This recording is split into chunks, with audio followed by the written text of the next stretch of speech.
I first want to thank so much Chiara Tommasi for her kindness, her generosity, and for inviting me to take part in to come and attend to this wonderful conference where I'm really learning a lot. It's not really my field, and I have to thank you all for what I'm gaining.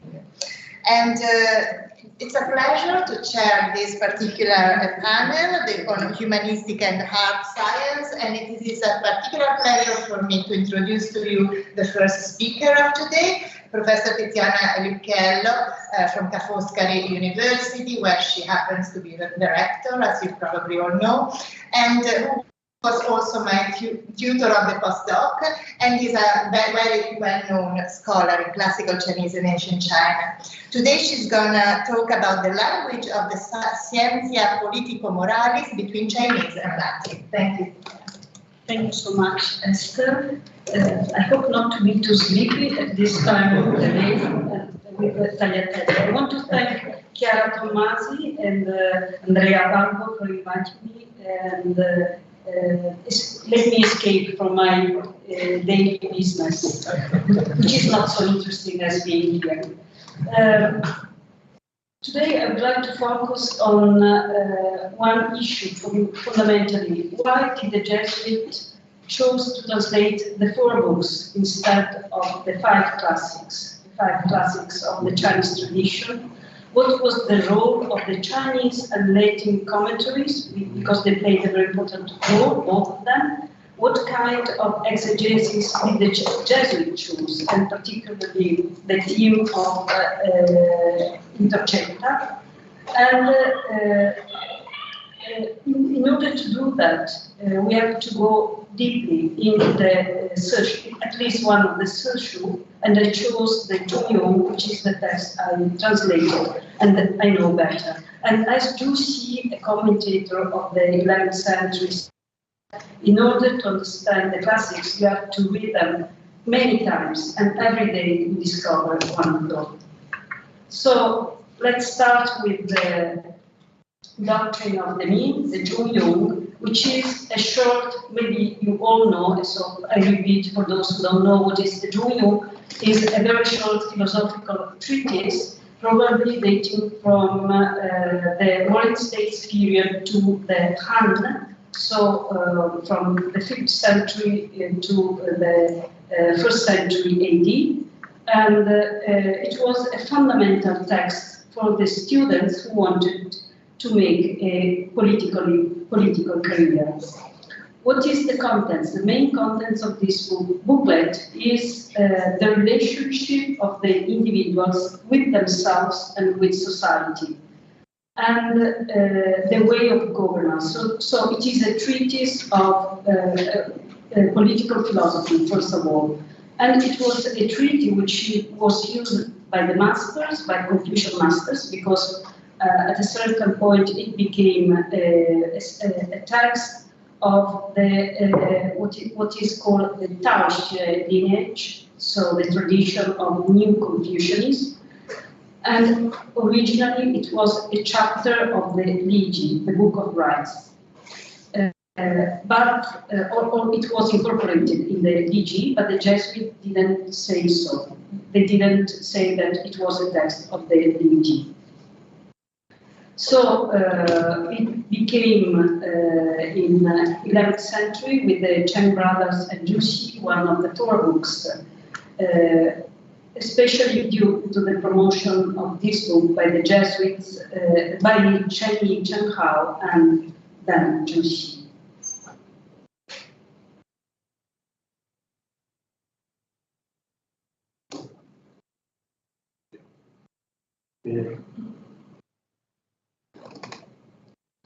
Okay.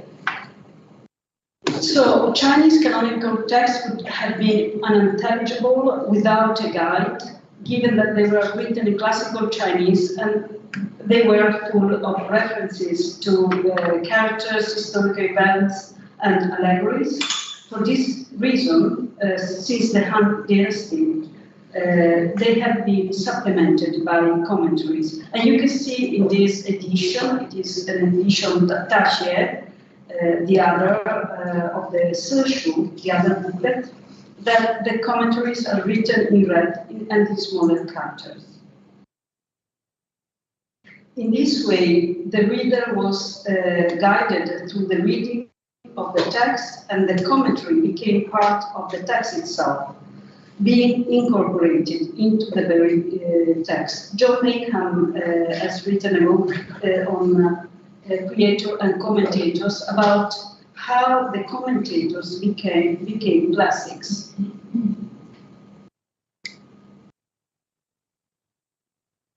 So Jane Shan, in the 2nd century, explained the meaning of the title Junio. Of course, it was a posthumous title. What is meant by Junio is to establish the right, commonly referred as the golden in the West, mean, which is June, and harmony, and to practice them. The first character, June, indicated the middle, the golden mean that varies according to circumstances. The second character, Yung, has a range of meanings, including constant, invariable, everyday, ordinary, referring to the constant seeking of the golden mean, both in human relationships and in the management of day-to-day life and government. So the title of the book refers to a privileged condition of inner balance that is achieved through constant practice, leading an ordinary, simple life. An ordinary life disciplined by habits and actions, repetitive action, stimulates a vital energy that lets us communicate with ourselves first and then with the other world.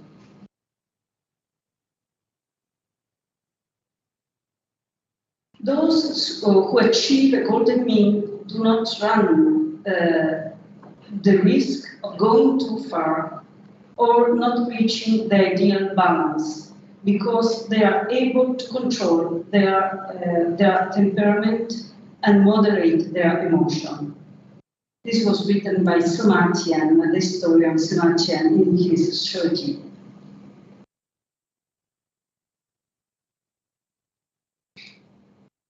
So, as I said, Jushi remarked that Jung means neither on one side nor on the other, to go no farther, not to fail, while Jung means normal, constant, and quoting the Chen masters, the Chen brothers, added that perfect balance and consistency are the principles of the university.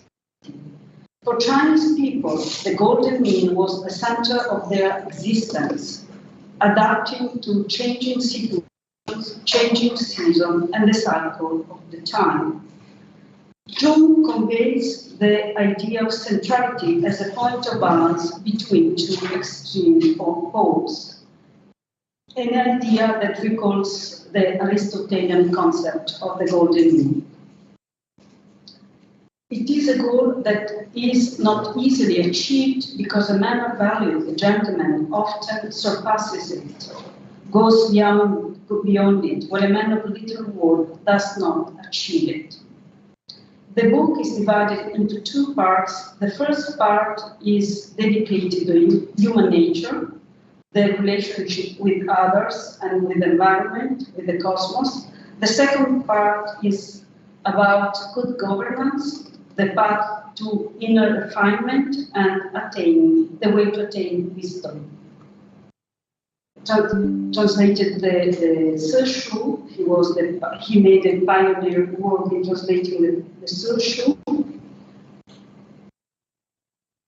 together with Michele Ruggeri, and there is a controversy about the translation, the Latin translation to Ricci and Ruggeri. But then we go to Intercetta, who wrote in his Confucian Vita that the doctrine of the philosopher aimed at bringing back to the original light and integrity endowed by heaven human nature, which had been overshadowed by the darkness of ignorance and corrupted by vices. From this, he would receive a forgiving and fair government and a peaceful and felicitous situation for the empire.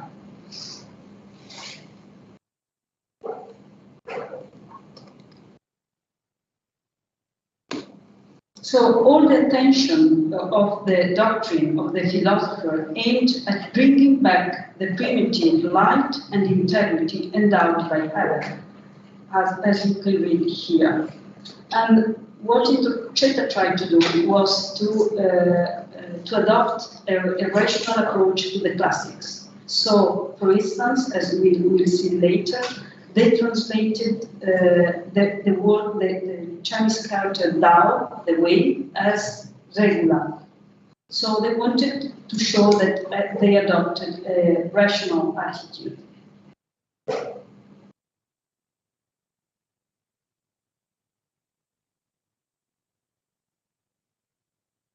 So you see that the first book they translated, the Intercetta translated, was the Sapienza Sinica, the Talchie, which is one copy is preserved at the Tribuziana, Milano, and is followed by a first part of the Univ.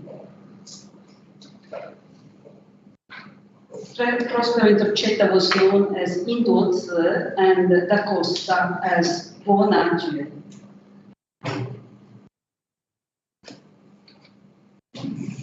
And here you find in the Sinaloa Scientia Politico-moralis the translation of the Univ. So this was the second book they translated. And as you can see here, it was the second volume of the Sershu, Medium Constante Ritenendum.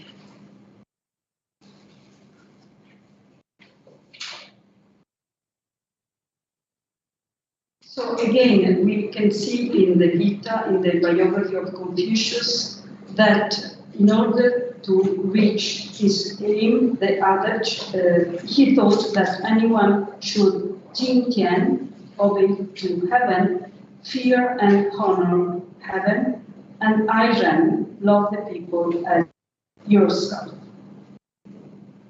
So the four books were translated in this order: the Talchie, the Louis, Munzer, and the Junyo. And Intercetta explained that the Junyo was the most difficult text. It was a short text, but difficult to understand. That's why the students had to start from the Talchie, and then the Louis, the Munzer, and the Junyo was the last books. So, in dealing with the main contents of the classic, the five classics, they recognize the prestige of these texts as primary sources of Chinese political and moral science. But the five classics were followed by the four books written by Confucius and Mencius. And although the interpreters of the five classics, that is, the new Confucians, considered them the most authoritative and often quoted them, the four books were much more widely used. In China, those aspiring to a doctorate had to know the five classics as well as the four books. The reason why it was so important to read the four books was set out as follows. First, the two philosophers, Confucius and Mencius, had selected the most interesting passages from the classics and had added much of their own thought. Secondly, they had illustrated the contents of the classic simply and clearly. So, you see that the new Confucian wrote that the four books were the quintessence of the Uji, and they explain the most important contents of the Uji. This way, Europeans would have been able to judge Chinese philosophy through these translations. In describing the four books, the Jesuit emphasized how the second book, the Junyo, taught perseverance in the practice of the mean, aura mediocritas constantia. It was the work of Deug-Su, the grandson of Confucius and disciple of Censorship, author of the Tasche, the great learning, and master of Mencius. So it was a way to create a new lineage from Confucius to Mencius, and actually from Confucius to Deug-Su himself.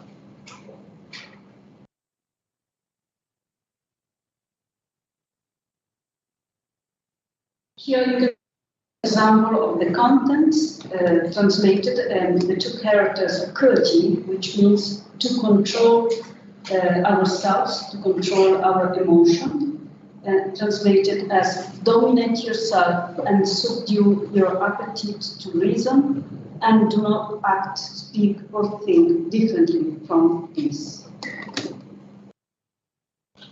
So the study of the classics since the classical times was idealized as a vehicle of moral excellence, good government and self-cultivation, starting from the Han Dynasty.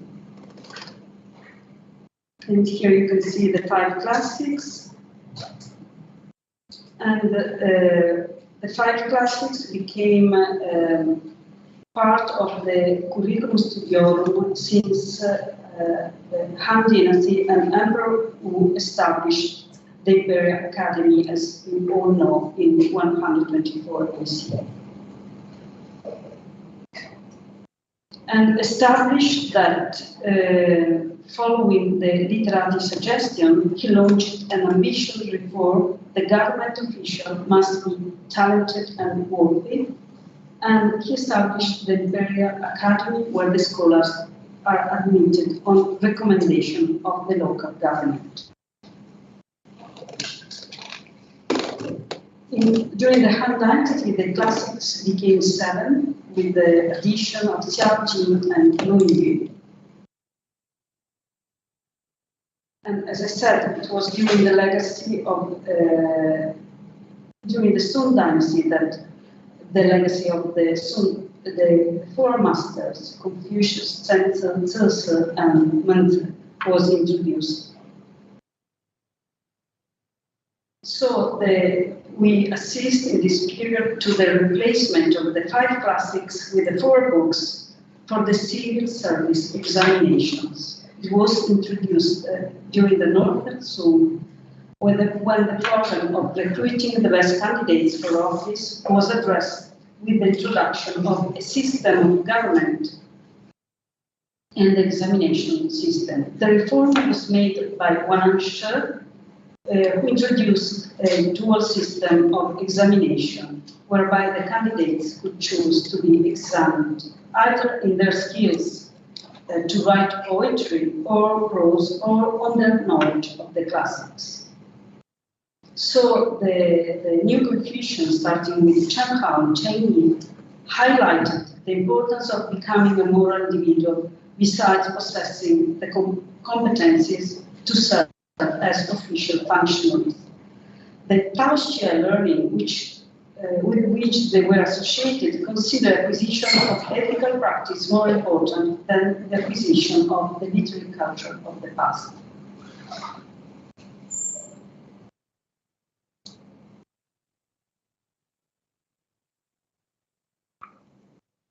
So, as explained by John Mayhem, the hermeneutics of the Chen brothers and Deug-Su was premised on the belief that they were engaged in a rediscovery and recovery of meanings and intention as disclosed in sculpture that had long been inaccessible. In commenting the analects, for instance, Deug-Su, echoing the opinion of the Taoxia thinkers, said that since Qin and Han time scholars had failed to grasp the intention behind the sage's words, because they were distracted by pedantic scholarship and later by Bacchus philosophy. However, he quoted authoritative figures in the Taoxia tradition, especially the Chen brothers, for their philosophical exegesis, while his glossing of individual characters' terms were drawn from Breton commentators.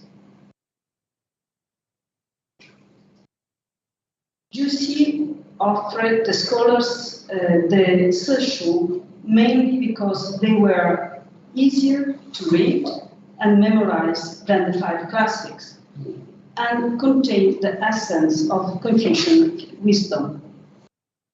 He employed a metaphor who said, the Analects, Mencius, Julium, and Tasce are like cooked rice.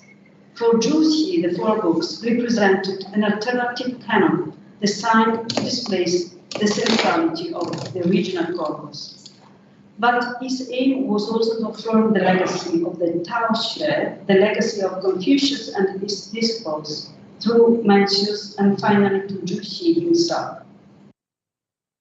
He said, now, if you wish to grasp directly the original intentions of the sage, there is no need to understand the classics.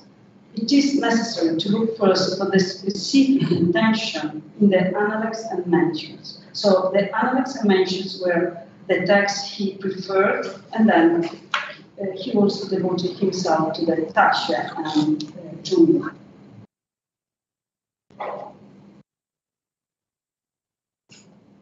The Jesuits followed the tradition of Deug-Su. They were attracted by the 4 books and remarked their superiority over the 5 classics. So they first used Deug-Su commentaries, as Introcheta himself said in his preface to the translation of the Julium, and then they used a Ming edition by Zhang Zhuzheng, which was sealed.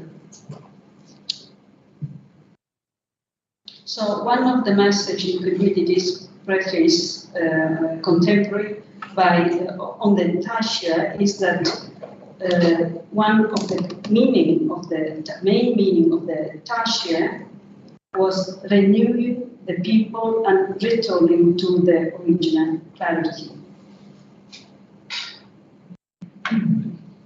And the editor also highlighted the fundamental concepts of the first chapter, which are Ximing, Miminde, and Zheyu Zhishan, which means renovate the people and clarify the virtue and reach the good.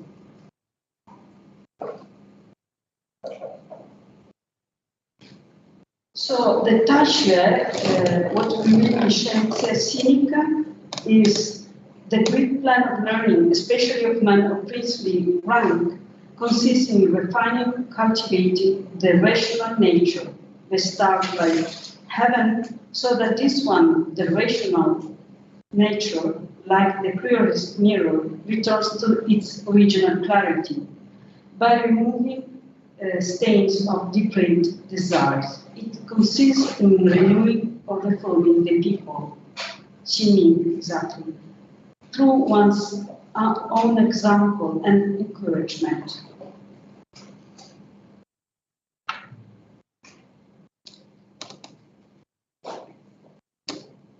So you see here the Master Chang, who said, the Magna Scientia is a book, the Tasce is a book transmitted by the Confucian school and forms the gate by which first learners enter into virtue. That we can now perceive the order in which the ancient perceived the learning is owing to the presentation of this work, the Analects and Mencius coming after it.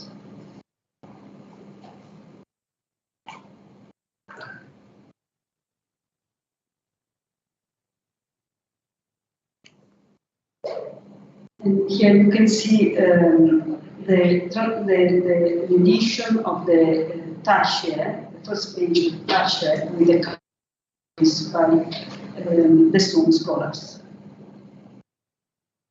So coming to the Julium again, and to the translation by Introcheta, of course there were 3 translations, and they were quite different. And it is important to go deeply in this Latin translation because our knowledge of the classic was mediated through the reading of the Latin translation, even by James Lacan.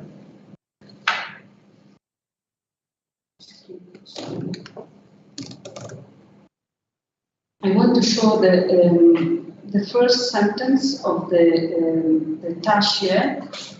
You probably know, but they used the text, the Jesuits. The first translation of the text was accompanied by numbers, and the numbers corresponded to the Latin translation. So it was like a text to learn the language, for the Chinese language for the Jesuits.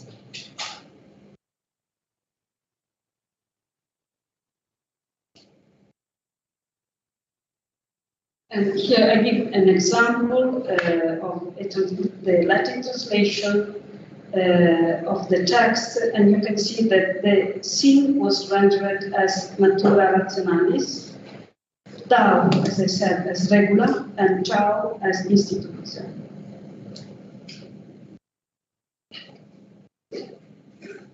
Let's give the translation of these passages. And I go to the conclusion.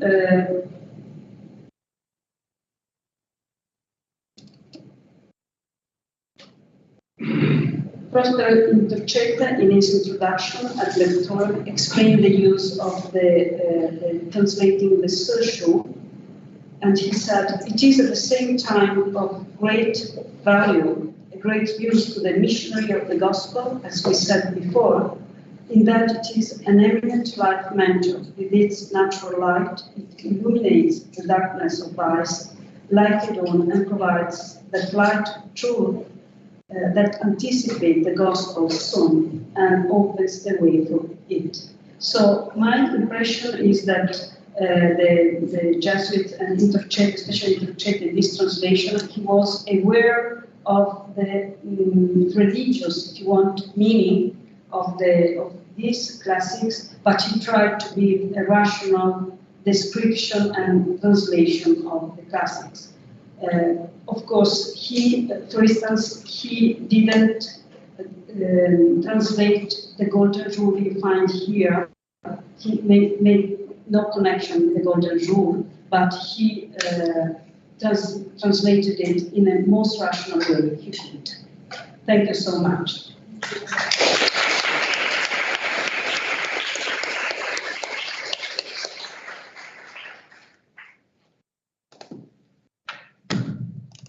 So much also for keeping the time, and I now would like to invite Monica Miazek-Męczyńska. I'm sorry for my pronunciation. Very good pronunciation. So, as you probably all know, a classical philologist and an expert of the history of Jesuit missions to China, from the University of Poznan, and we just go on. So today she's going to talk about censorship, jealousy, incompetence, or lack, why some of Michał Boym's scientific works have not been published yet. Thank you so much. Thank you very much for introduction. Yes, of course. You. And first of all, I'd like to thank you to organizers, especially to Tomasi, for inviting me for this wonderful opportunity. I'm really glad, I'm really proud, and I'm really honored to be here with you. Today I'd like to say a few words about Michał Boym in Polish, who is probably the best known for his opus magnum, Flora Sinensis. You can see the front page of this book on the slide. I like to answer, or just try to answer, a question why some other Boym scientific works have not been published. What has decided about it? It was maybe censorship of the superiors, jealousy of other authors. I will mention one, incompetence of Boym himself, or just a bad luck. These questions should be considered from two perspectives. I think contemporary one and from the perspective of the 17th century. I present them both, concentrating on the second one, for me much more interesting and not so obvious maybe. But first, the short information about Boym himself. You've got some biographical facts here on the slide. I just want to underline that he joined the Society of Jesus as a young boy with the very strong intention to become missionary. He promised that to San Francisco Xavier after recovering from some very strong illness, and he sent dozens of literary independent to the general Teleski then, asking for permission, of course, with very strong intention to die for Jesus and for Chinese people. And to some extent, he realized this dream,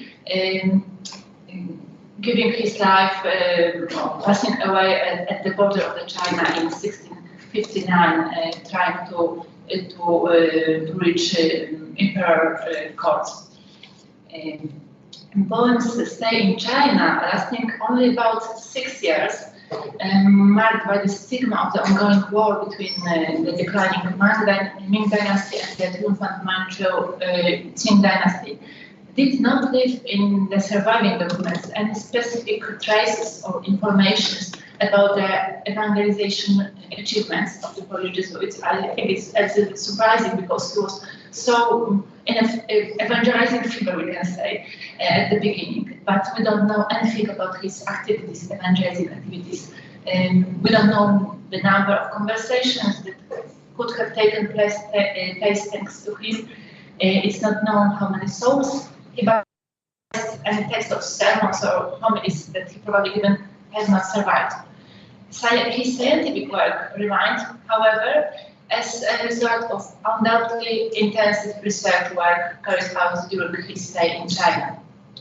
They were, of course, Flora Sinensis, so a botanical and zoological treatise, Brevis Relatio, a short account of the state of the Christianity in China that was firstly published in French in Paris in 1654, and a medical treatise, Clavis Medica, prepared for publishing by Atlas Player in 1686.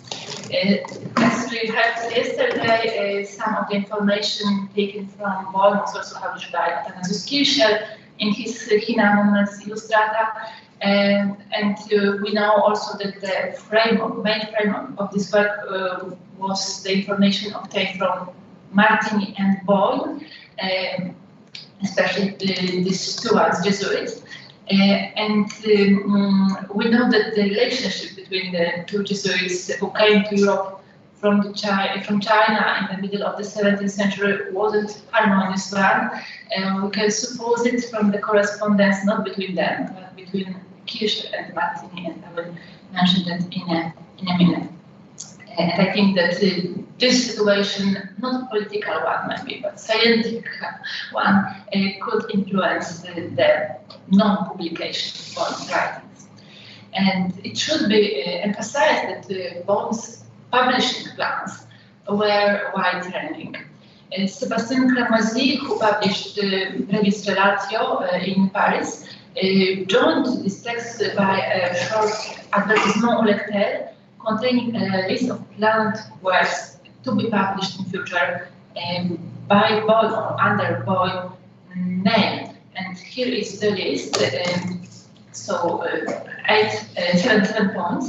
We can most probably recognize some of these titles in the works published under the name of Boym. For example, number 3, I think it's quite obvious that it is Flora Sinensis, which even got the subtitle Fructus Flores Peculiaris.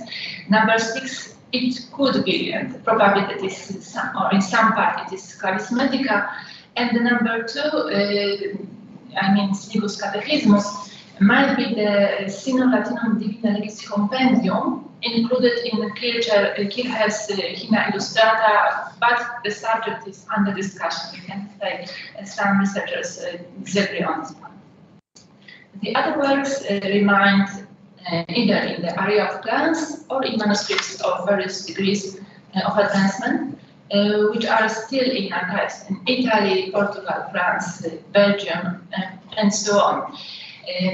Here are the first answer to the question why surviving works of Boym are not published today. Firstly, they are scattered all over Europe and maybe also somewhere in China. Secondly, they are manuscripts of varying degrees of readability or very often illegibility. And thirdly, they are written mainly in Latin, which of course does not deter the participants of our conference, but for many researchers it's an impassable obstacle. However, since the problem applies equally to the most or the great part of sinological works by Jesuits in 17th century China, I would classify it as a minor obstacle. The greater difficulty may be the illegibility of the manuscripts. The state of the preservation of the documents we are interested in varies greatly. Apart from the damage to the paper or the fading of the ink, apart from the abbreviation system, of course, the biggest difficulty of reading should be seen as the ugly, non-calligraphic character of Boym's handwriting. Probably in many cases the accuracy of the handwriting was directly influenced by the emotions tormenting the writer in the specific moment, which is evident, for example, when comparing Boym's letter to the general, his independent letters. Among these letters, we can find both very legible, reflecting the peace of mind of the writer, and those written in a hurry, vigorously, even instantly, because he could write 3 times a week. For example, of course, it was impossible to receive answer in such a short time, but it was really nervous of passion, so we can see it in his handwriting also. Boym's literary independence can be found in RC, just like the most important documents of his legacy, collected in the volume of signature Yapsin 77. And this is a collection of all surviving documents related to his mission as an ambassador. It's normally called, even if Boym tried to didn't use this word anywhere. So as an ambassador of Empress Helena of the Ming Dynasty to the Pope. In addition, in RC we can find a number of other documents related to Michał Boym. One of them, I think is quite interesting one, is an anonymous libel directed by a certain Servus Ecclesiae, servant of the church, written in Italian, accusing Boym of deceiving and faking the entire mission, and even of not being Boym himself. So we've got also the answer of Boym for this letter, also written in Italian, also in Yapsin 77, and both of them are completely illegible. But luckily, their translation into Latin was included in carefully calligraphed manuscript of Historia Sinarum and Collectana Historiis Netis by Jesuit archivist and historian Tomasz Szpody-Dunin. And thanks to him, thanks to that he didn't become a missionary. He asked for that many times, but he didn't receive permission. So thanks to Szpody, we can now understand and compare the weakness of arguments of the Servus Ecclesiae and also rhetorical talent of Michał Boym, refuting his accusation point by point. Undoubtedly, the accusation made by the Senate of the Church not only stopped Boym's activities related to the imperial mission for some time, but also made his scientific work difficult, taking away his time and peace of mind that can be added as one of the points on the list of reasons for the failure of his publishing plans. And in this way, we pass smoothly to the issues that in the 17th century could have decided to suspend the printing of some works planned and prepared by Boym. For it so happened that at least 3 interesting scientific manuscripts are still in archives waiting for the imprimatur. I give you a list of the most important, I think, manuscripts by Boym that are known now, and the red underlining present these three titles which I want to talk about now. So let's begin with Brevis Sinarum Imperii Descriptio, so the first title, which is in the RC collection of 1777. It is a comprehensive 68-page manuscript consisting of an introduction. There is no title of this introduction in the manuscript, and 11 chapters. I hope it's visible. You can see the titles. There is no numeration on it. I will talk a little bit about the introduction, because it could be surprising when we compare it to the contents of the text. So Boym there mainly discusses the dimension on functioning of the Middle Kingdom, as well as describes various Chinese customs. He begins his story in traditional way by marking the size of the Chinese Empire and its division into provinces. He also defines the favorable geographical condition of China, which is so hard to reach for its enemies. He describes the administrative structure of the country and then estimates the income from duties and taxes. Money, well, very important for him. He talks about it very often. Additionally, listing the mines located in China. He specifies the tax system and its connection with the family structure of the population, and at the same time presents data on the population together with information on the treasuries located in the capital and provinces. And next he tells about the palaces in the forbidden city, so the twists of narration here, and describes the customs of the aristocracy and the court, as well as the behavior of officials. He speaks passionately about the imperial audience he witnessed.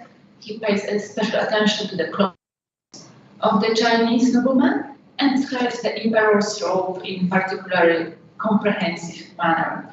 He also talks about the ranks of mandarins and the structure of the army, also by presenting and describing the clothing of the special officials and soldiers. And finally, he reports in his introduction on the efficient functioning of the post office and appreciates its role in the communication, internal communication in the country. As we can see, the introduction is full of various topics of interest to a potential European leader, which are intertwined in the text and partially complement each other. The whole manuscript, I think it is some opposition to this introduction. It's a conglomerate of information on the Chinese history of the 17th century and mainly deals with the dramatic circumstances of the overthrow of the Ming dynasty.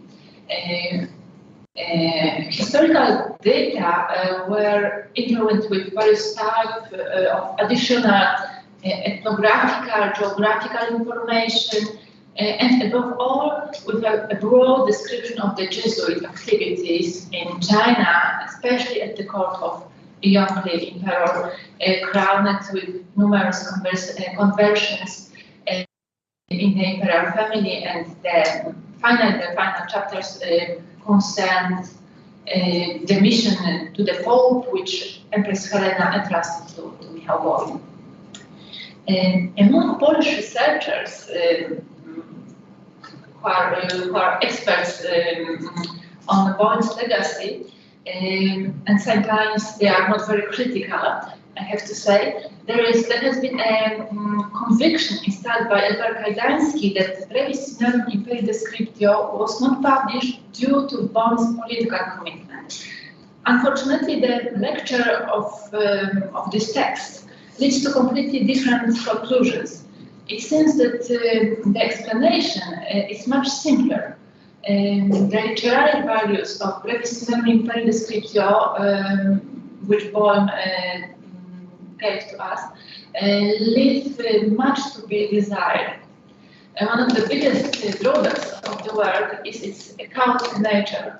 the reader has to wade through the real maze of topics that appear and return without any order or thoughtful sequences, especially in the introductional part. Information that seem to be the most important ones are provided somewhat incidentally and at the same time presented quite superficially. For example, the ranks of mandarins are described only through the prism of the costumes they wear. Also, the Latin used in the text should also be polished, especially in cases where accusativus cum infinitivo construction appears or passive voice.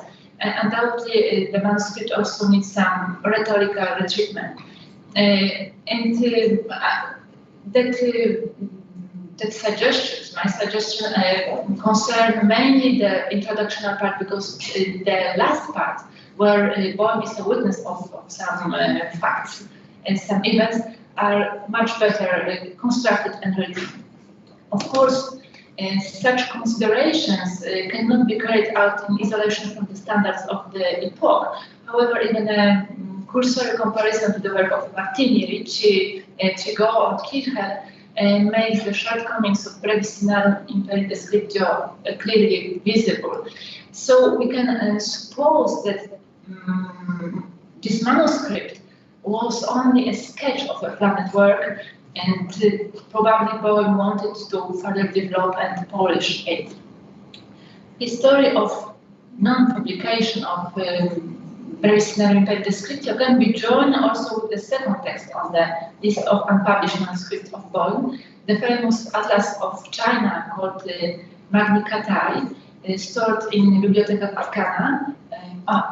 Here you can see the first page of Brevis Sinarum Imperii Descriptio, and here are some examples from Magni Catai.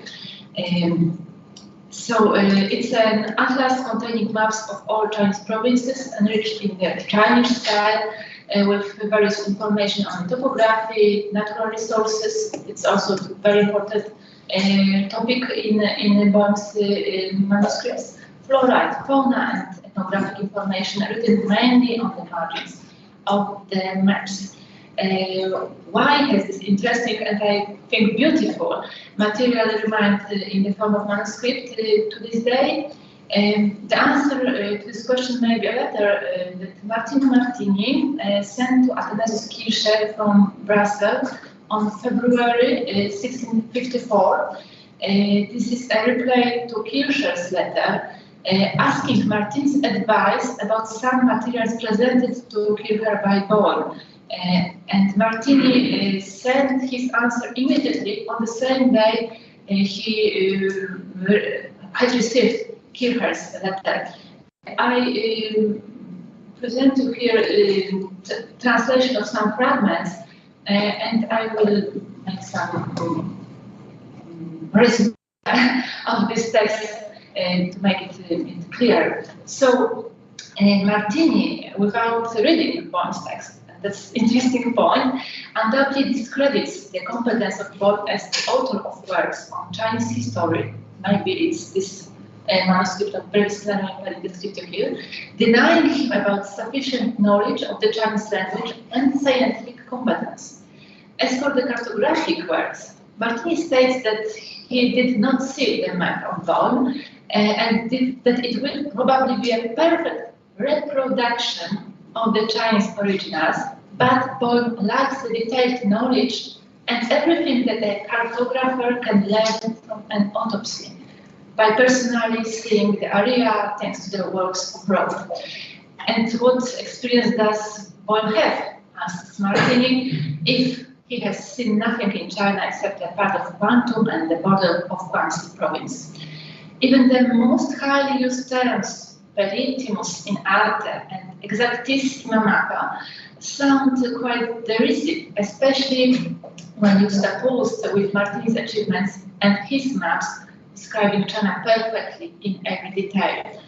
At the end of this letter, in a generous gesture, Martini suggests that Boym could undertake the translation into Latin of the Portuguese treatise written by Gueva, entitled Asa Extrema Entranella Fe, and so on. Martini, in a way, gives this work to Boym because although he had already started translating it, he is now busy with other projects.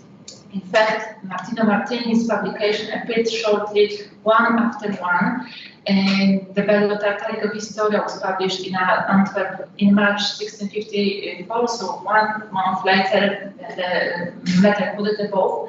Novus Atlas Sinensis was published in Amsterdam in second half of 1655, and Sinici Historia Decas Prima was published in 1658. They enjoyed great interest in Europe. As we know, they were translated into many languages. The best example is I think, the Bello Tartarico Historia, that during 50 years period was published over 20 times, appearing in French, German, English, Italian, Dutch, Portuguese, Spanish, Swedish, and the Danish editions. And the Historia Decas Prima, since the Historia Decas Prima, although it had only 2 Latin editions, was the most erudite of Martini's works, and it was very well received by European intellectuals. Meanwhile, the works of Boym, to which Martini referred so critically in the letter quoted above, still remain in the manuscripts. It can be assumed that it was also determined by non-substantive considerations, since the Italian Jesuit de facto reviewed the works of Boym without reading them. We do not know whether the titles mentioned by in Martini's letter refer to the Boym's Atlas Magnificatae or manuscript of Revisina Mintori Descriptio, and if so, did Kircher, who had asked Martini for his opinion as an expert, received for inspection a version of this manuscript that we know today, or maybe some other better variant? And what made Martini so strongly condemn the works of Boym? Was it influenced by the fact that whether they like it or not, they found themselves on the opposite sides of the political barricade? Or maybe the spirit of rivalry between 2 authors planning to publish works on the same subject at the same time was decisive in this question? It's impossible to resolve it today, although I would personally like to believe in the noble intentions of Martini. And different factors decided to bury in the darkness of archives the third of the important manuscripts of Michał Boym, entitled Ratio Patrium Societatis Jesu, et Christianis Sinensibus in Imperium Sinarum Pieri, Solitas sunt Patri Michaele Boym, and so on. It is, or it was, because it somehow disappeared, located in Brussels. The 58-page text concerning the dispute over the Chinese rights was preceded by a short letter addressed to the academic community of the University of Douai in France. It was sent by Boym from Venice on December 1652, so it was in the first day when he was in Europe after coming from China. And this text listing the advantages and disadvantages of the Jesuit method of evangelization in China is a defense of the missionaries of the Society of Jesus itself. I think that could be important voice in the so-called rights controversy. And text is divided into 13 parts, preceded by preface, and what's important, I think, the copies of this manuscript, maybe some shortened version, was sent to European universities and Jesuit colleges in the same moment, to Wien, Alcala, Graz, Ingolstadt, Lucerne, and Olomouc. Boym would like this text dealing with the important issue of rituals in honor of Confucius and ancestors to be presented to the Pope and the Sacrum Officium, and in the longer term to be published. Looking at the content of this manuscript, it can be assumed that this would be the 5th point on the Boym's to publish list. However, this time the internal religious censorship of the Jesuit order was an obstacle, as evidenced by the entry from the book Censura Librorum, located in Fondo Jesuitico. clearly informing that the work submitted for evaluation, although learned and erudite, and in terms content worthy of approval, should not be presented to the Holy See. The arguments of censors are listed in 12 points, and the scale of accusations is very diverse. They concern, for example, stylistic and compositional issues, suggesting a not very sophisticated style and not quite clear way of argumentation, sometimes obscuring the author's thought. They say continent stylum not ad nitidum. Moreover, the text seems too large or poorly composed, too little focus on the main plot. Moreover, all references to official documents, like detailed information about the places and dates of their issuance, we can just imagine that was written during the journey. So he was quoted from his memory in this moment. And the quotations from the Bible, as censor says, and other texts are not very accurate, often given without mentioning the book or chapter.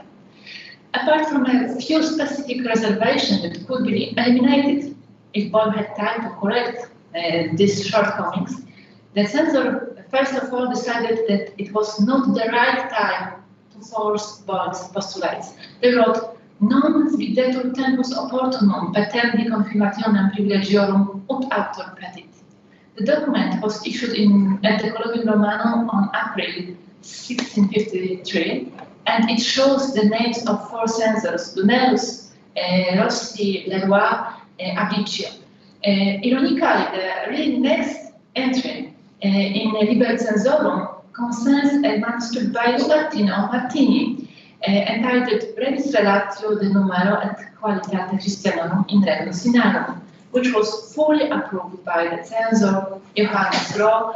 And one can say that with the release of Martini's writing for printing, the Italian Jesuit vision of the development of Christianity in China, now under protection of the Qing dynasty, was accepted by the Jesuits in Rome. A comparison of the dates on the censorship opinion of Ratio Eorum and on the letter attached to the treatise sent by Boym from Venice shows the text of Ratio was sent to the European universities 4 months earlier. This proves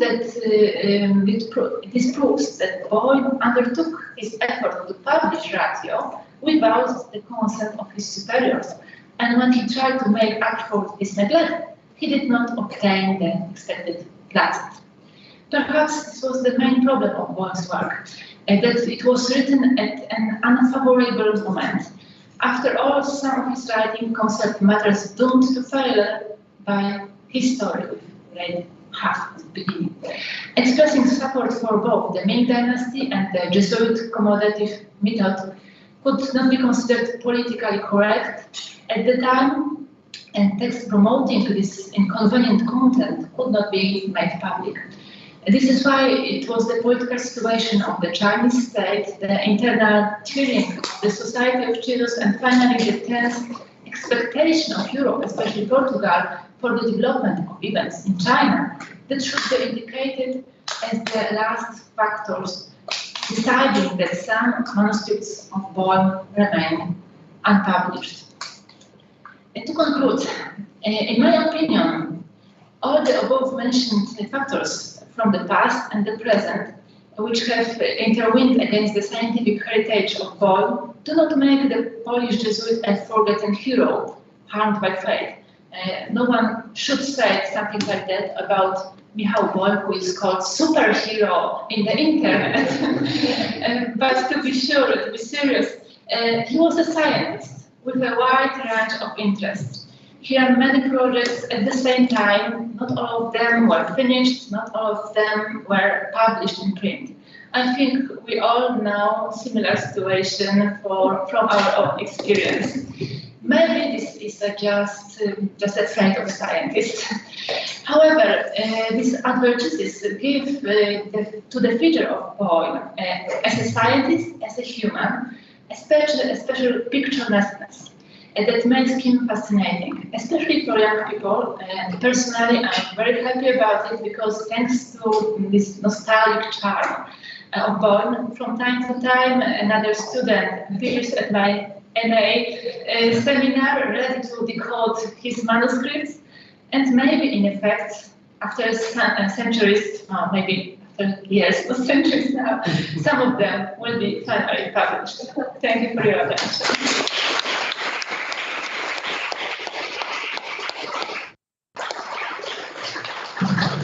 Everyone for presenting this interesting and intriguing case. I think now it's Arianna Magnani. So Arianna Magnani is a young and promising sinologist who also works on Jesuits in China and cultural exchanges between the East and West. And she's gonna talk today, I think, in Italian. No, in English. In English, okay, but the title is, do you have an English title as well?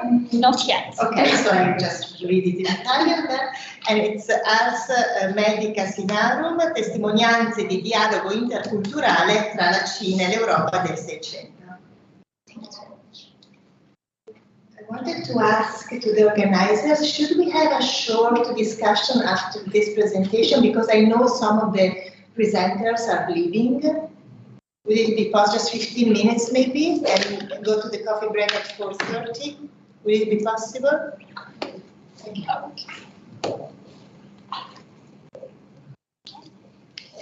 Thank you so much. Good afternoon to everybody, and thank you to the organizers of this conference. Thank you so much. So good afternoon, and thank you so much for the organizer of this conference, because it's really a great opportunity for me here with all of you, and that's this kind of exchange through different point of view and with interdisciplinary and discuss the language of science between Western and Eastern civilization, this topic. So now I will focus this cultural exchange on medicine. So what was the cultural exchange between China and Europe in the 17th century? So first of all, we need to see which kind of material, which kind of information about Chinese medicine was spreading and arrived in Europe in the 16th century, in the 17th century.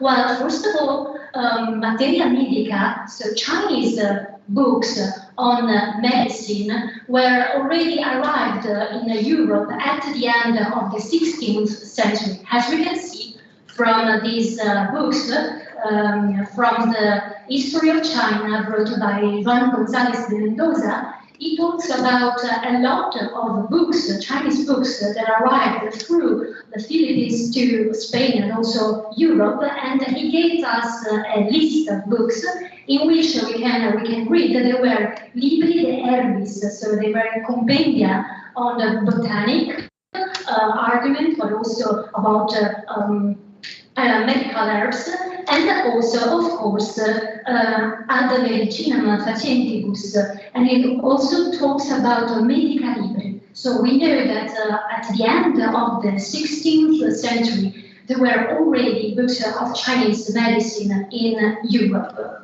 But these kind of books were not alone. There are other books that are common in the earliest collection of books around Europe. And these kind of books are encyclopedic texts. They are leishu. These kind of books are compendia, so they are kind of a summary of the new knowledge based on the previous sources. And in particular, arrived in Europe, these kind of books are, we can say, kind of really cheap book, because as you can see, the printed quality is not the best one. And they were really cheap, so they were kind of available books, really available books, and they are talking about rayons. So they are talking about the topics of everyday knowledge. And in this big encyclopedic mix of information, we can also find information on medicine. As you can see, there are chapters on the evolution of the babies, but also chapter on how to read the face of a person to know which kind of disease it has. Well, now we can see also some example of this presence of Chinese books in the libraries in Europe. For example, if you go to the Biblioteca Apostolica Vaticana, you can find a lot of these Chinese encyclopedic texts. And also, we know that this kind of text, they were studied, they were read, because if you see the endnotes on these books, we can see that there are some kind of summary in Latin, and so we can see that in particular also the chapter on the stigmic knowledge, but also on the evolution of the baby and the other chapters on medicine, they are written. So we have this kind of summary in Latin. And on your right, you can see also that in Genova, in the library that now is the Biblioteca Universitaria, but in the past was the library of the previous Jesuit college of the city, we had also this kind of encyclopedic text. Inside there are chapters on medicine.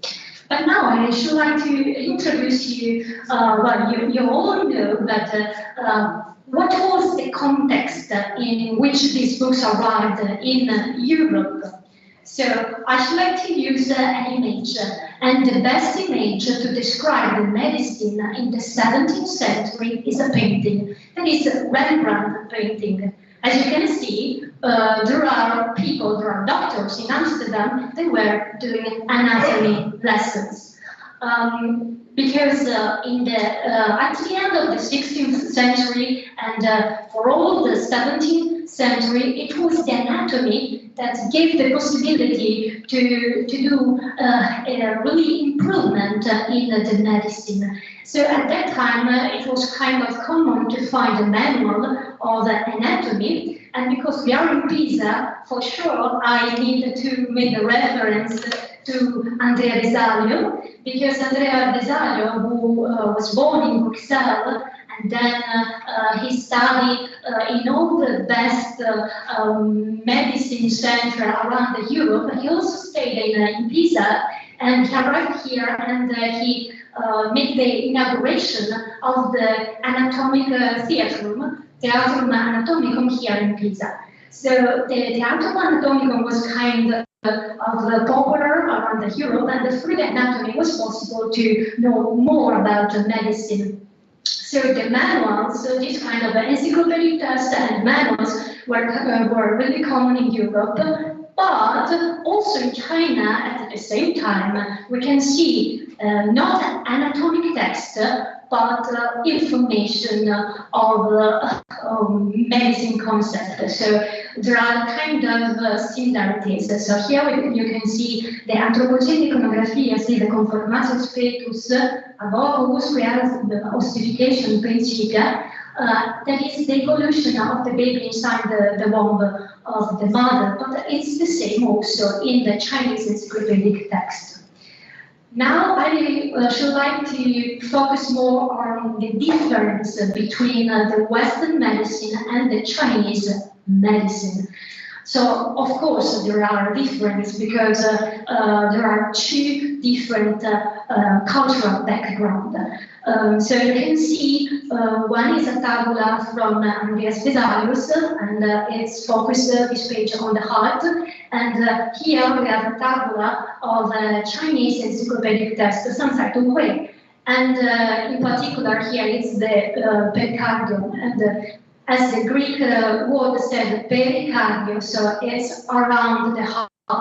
So it's a kind of protection of the heart. And that's why near this anatomic description, there is also a metaphoric description that was focused on the philosophical influence in China that attribute a really important role of this part, because it was a kind of protection. So if we have to say a metaphor, so the heart is the ruler of the body because it can control the body, and so this part is like it's a kind of protection of the emperor, and it's also the guardian of the soul, because the heart was the center of the body. It was really important. So we can find a common part, but also, of course, differences. What Europeans know in the 17th century on Chinese medicine? Well, most of the sources written in Latin said that the Chinese medical art is really ancient. So they all stressed the antiquity of medicine in China. As we can see here, Prospero Torchetta, in his Confucius-Sinarum Philosophus, Scientia Sinensis, he's saying that in particular the art of reading the books was really ancient in China, and he said he was invented by Huan Di, so the Yellow Emperor. And also in the Tabula Chronologica, they put in the period of time that is 2,600 years before Christ, they put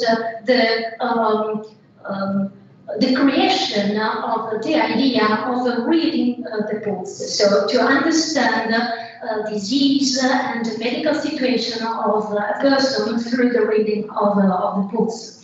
Well, why it is? Because there is a text, a famous text, that is so the text that they are talking about, that is Huan Di, and this text was spreading all the knowledge about the ancient medical art of China. And previous Monica talks about Michał Boym, and he said that one of his topics was, of course, medicine, and he had a scientific interest, but unfortunately we had a lag, so he didn't publish all this work. But as a speaker, in his opera, the famous opera Pina Illustrata, he said that Boym, of course, wrote a text of Flora Sinensis, so giving us all the information about the use of fluids, the information about the flora, but also the medical application of this fluid. And he said also that there is another book that is about the pulsibus infermorum, so about this reading of the pulse. And he said, unfortunately, and we are in the 1667, unfortunately, I didn't see this book yet, because, yeah, it wasn't published yet. And we need to wait, as Monica said, because this kind of information about the filmmaker art were published only in the 1682, so much more later, by Andreas Kleber. And the book is written in Latin and is a Specimen Medicinae Sinicae Opuscula Medica ad Meditem Sinentium. And there are a lot of chapters, and there are inside the translation of a lot of Chinese medical text. And because Kierkegaard said, oh, I'm waiting this text about speaking art, and we know also that the plan of Boym was translating this kind of text, we can say that these books are probably the translation of Boym. So now it's common to attribute this kind of book to Boym. It's really famous, like the Boym book. And but in the Andreas Kleber, there is no reference to Boym, so he is always talking about some kind of ab erudito europeo collectus. So we don't know in reality, but that's kind of direct connection that is a Boym book. This book was a success. So the speaking art entered inside the Western knowledge, in particular in the 18th century. So there were published a lot of books. For example, this one, Carlo Gandini books, was written in Italian, and the first publication, I think it was in Genova, if I remember well, and then spread around, and they put Western knowledge mixed together to the Chinese knowledge. So it's really a cultural exchange. But inside the Andreas Kleger book, there is the last chapter that is about not the Spanish art, but it's about the indices morborum ex linguae coloribus et affectionibus. I should like to focus more on this part. So this part, it's how to read the tongue of a person to understand his situation, his condition.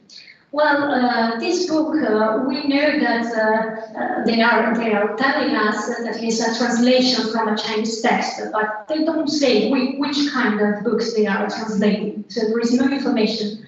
But this art was quite common in China, and in particular, there is a text that is 二师神汉经经录, that is. We can translate it as has household mirror records called the Niche. And this book, accompanied by a picture, described at the beginning only 12 tongues, but then it was made bigger with 36 tongues, and then there are other versions that are talking about 100 and more cases of tongue, and they are describing all kind of possibility situation to understand better the medical situation of a person. But the commonest one is the one that is focused on 36 tongues. And it's the same that were used by Boym for this translation. So now we can try to see the two books.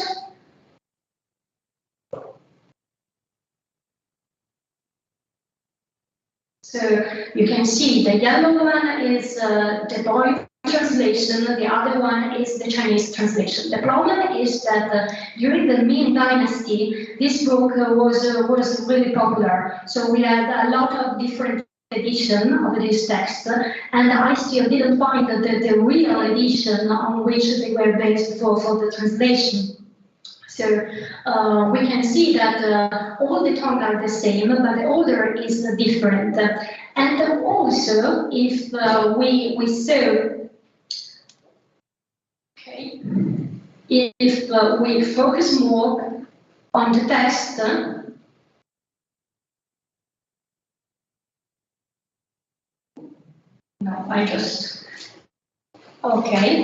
if we focus more on the Latin text and the Chinese text, we can see that there are big differences. So this is not the right edition. I see a lot of edition, and other are maybe a little nearer to the Boym text, but basically is translating quite accurately the medical situation, and that was a problem because that was the first time European saw this kind of text, and they are talking about the yin-yang concept and other concept of traditional Chinese medical knowledge, so it were kind of difficult to understand. What we can find on this translation is that the difference between the Chinese text and the Latin text is that the Latin text just omitted all the reference to the medical prescription. So when the Chinese text said, okay, you have this situation, you have to drink or eat this medicine, the Latin text just don't say anything because they don't have this kind of medicine, and so it just omitted in the translation. But this is the trouble of Chinese knowledge, Chinese medicine knowledge in Europe. Then, in the same time, in the 17th century, there were also Western medical knowledge arriving to China. So the exchange was from both sides. And as we said, at that period of time, anatomic knowledge were really a hot topic in Europe. And so we can see also in China. In China, the Johann Terentius Schreck, he translated some of the most famous anatomic knowledge into Chinese. And probably we are around the 1643, and then there is another edition that is Deug-Su, that was made always by Schreck, but also with the help of Nicola Longobardo and Giacomo Ro, so other Jesuits who cooperated to translate the text. And the text is probably the text of Paré, Anatomia Universale du Corps Humain, but also this text came from Andrea Vesario, De Humani Corporis Fabrica. So now we can see some image. So, for example, this is Andreas Vesario's version, and this is the Chinese version. So we can see that during the translation, there is a kind of accommodation. The first day of this conference, we talk about accommodation. So also in the translation, there is accommodation, because as you can see, the iconographic part connected to the death, that is near the skeleton. So, how to say in English? I think is a circle. I'm not sure. Falce in Italian. Okay, is not portrayed in the Chinese version, because nobody will understand this symbol, and also because in China there were more taboo about the naked body. Also the skeleton, it's not naked anymore, so it's covered, also the skeleton body. But this accommodation was quite common, because other texts were translated from the European context into the Chinese context. For example, the famous Giulio Aleni that translated the opera of Geronimo Nadal. As we can see here, there is no word-by-word translation. But there is an accommodation, and also through the picture we can see the difference. For example, the anthropomorphic aspect of the sun, here maybe you can't see because I can't enlarge the image, but the sun as a smile, as a face, is anthropomorphized. And in the Chinese version, there is no this kind of aspect, because it was made for a Chinese audience. And through the medicine, so through this knowledge, the Jesuits, of course, they were trying also to spread some aspect of religion. So with medicine, they also try to translate Aristotle's concept and philosophical concept. According to contemporary Chinese scholar, when they have to talk about medical translation from Western books into Chinese, they put together to the medicine text also these kind of books that are more philosophical, as this one, Li Yang Li Shao, that is the humble test to translate a question question about the soul. They put inside the medical part. There is no information about the medical part because they are talking about the anima, and this book is based on the Coimbra commentary on the anima, but they put inside this kind of aspect. And the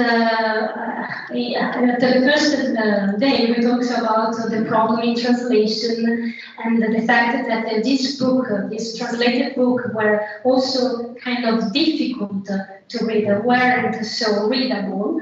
And here we can see that anima is translated as yanima.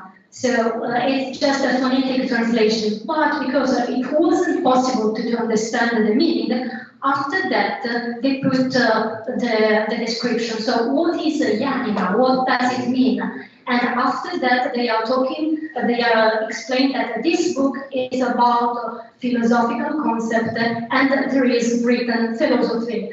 And then what is a philosophy? Because it's just the sound translation. So that was the modus operandi of this earliest translation. And so we saw this exchange from both sides, and there were influence on both sides. So for the Western medicine, we saw the introduction of, for example, the art of reading the books. But also in China, there were a bit of influence because after the introduction of this text, for example, they started to change their idea about the art. Because at the beginning, art was the most important part. It was the order of the body, so they had a more cardiocentric vision. But after that, they started to change their idea and have a more cerebrocentric vision. And that was also because there were this kind of communication, there were this kind of exchange about medicine and medical knowledge. So to arrive to my conclusion, we can see that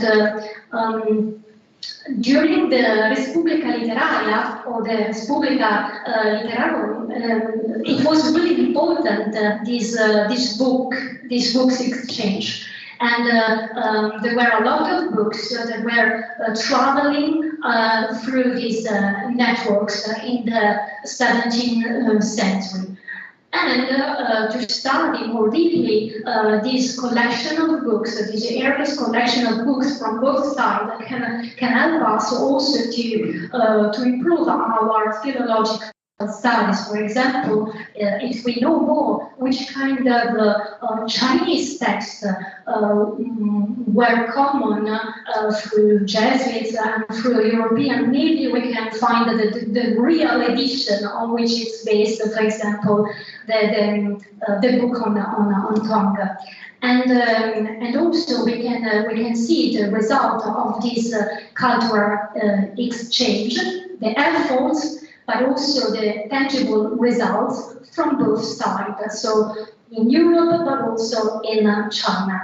And that's all for my presentation. Thank you.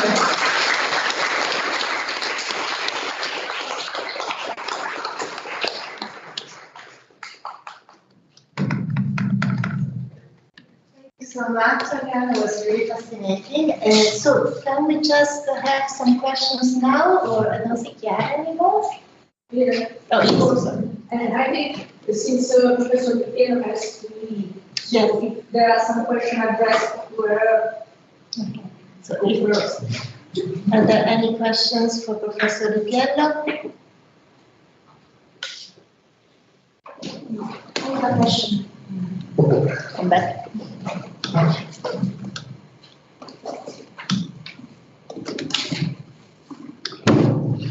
Thank you so much, Professor Lippiello. And I should like to ask, because the text made by Jesuits, the translation was really, really accurate, and for every word we can see the meaning of this word in the Latin translation. So it's kind of similar of it's like a manual to study the language, and these kind of books are common in a lot of the Jesuit college libraries. So my question is, because we saw this material is present in the Jesuit college, in the college in Italy, they were studying this book or not, because I can't find information about kind of the earliest study on Chinese before leaving, for example, Italy and arrived in China. Do you have some kind of information on this topic?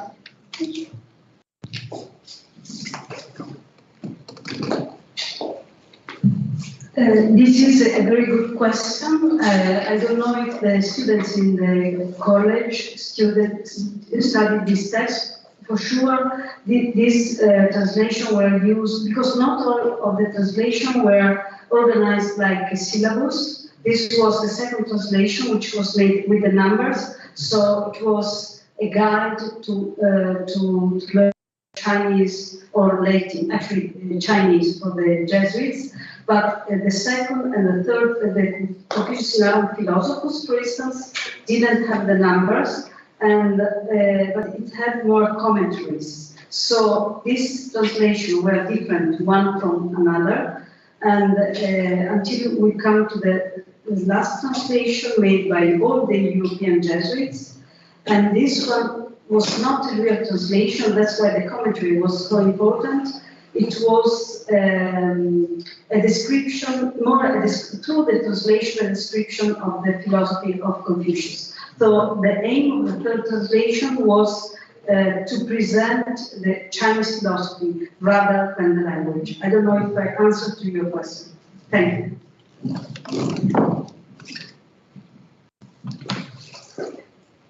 Any other question? So we probably, Chiara, so we probably can go to the coffee break. Or there are questions. Okay, that's what I wanted to understand. So any question also for the other two speakers? Yes, please. You have to come here.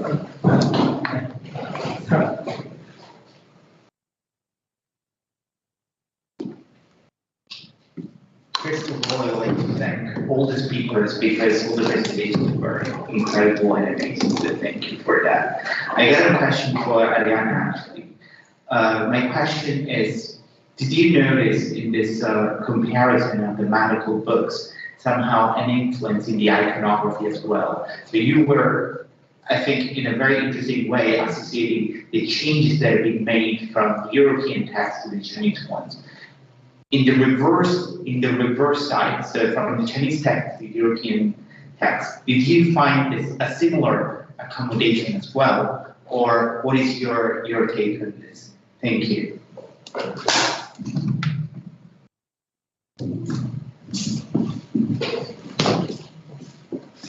That's a really interesting question.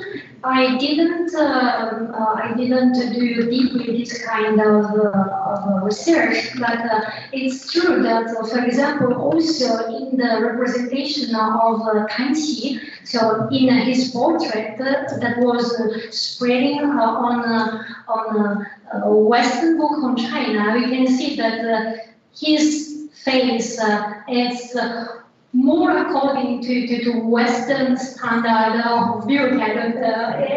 It's modified because they didn't have the possibility to see Kanxi, so they just imaged the Kanxi face. And we can see that during the time, so the different edition, they changed. And then the last edition, how to say, the newest edition with the Kanxi portrait is just a European king. So there is no like any kind of a symbol of Chinese Chinese feature. Yes, of course there is the dragon. Of course there is the hat, but nothing else. So yes, there is a kind of accommodation for different reasons, but there are a lot of cases. A small comment on the name. Yeah, it's very fascinating presentation, but what I'd like to add some comment. In case of China, especially Qing Dynasty, Gandhi Emperor times or Sun Qi or The important is in case of military things and medicine is usually first Manchurian language. The Chinese emperor did not give to the chance to the Han, the Chinese people. First Manchurian and eunuchs like that, and they did give it. And the third case, astronomy, military, and medicine is the first translated in Manchurian, and they among them. Then later it developed into Chinese like this. So in case of anatomy, was also the first version is Manchurian like this. So please take this and you can compare with the Chinese, and from Manchurian the Chinese, then you can get correct information. That is what I could comment. Yes. Thank you. Yes, please. I think I can speak from here. They don't hear you online. You have to come here because of the online people. Yeah, I have a question for Marianne. Sorry, Marianne. Okay, this is about the muscles that move these books around globally. So on the part of Chinese books arriving in European markets, who are the people deciding where the books will go? And are the European courts looking for this? European scientific communities looking for them, or the missionary groups? Can you talk about that? It depends from time to time. So it's different, as you said, also Ming Kai and Jin dynasty, it's different and different situation.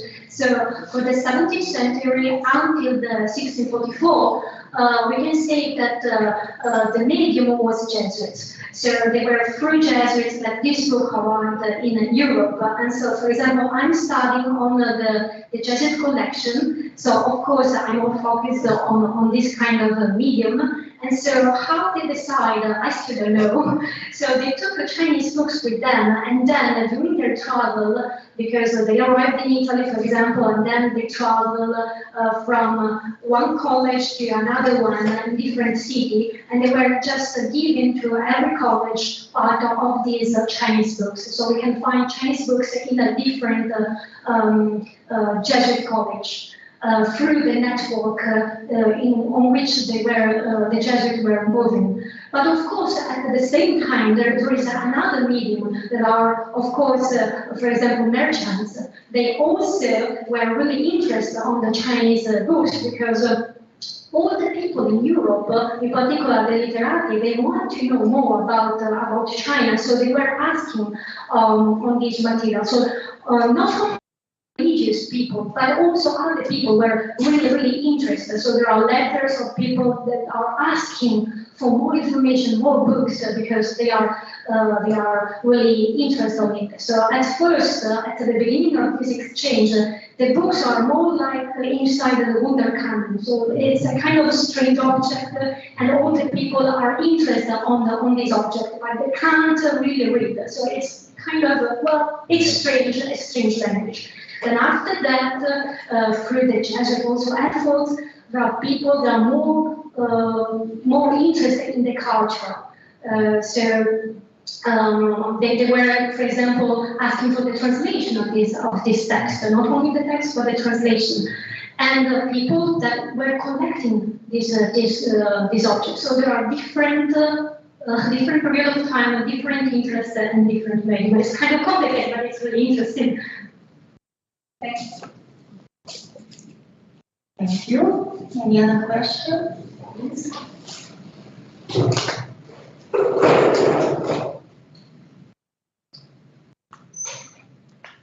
I have a question for Monica. Is it possible that the misfortune of some works by Boym, for example, the Atlas, is due to a lack of accommodation, as Arianna told earlier,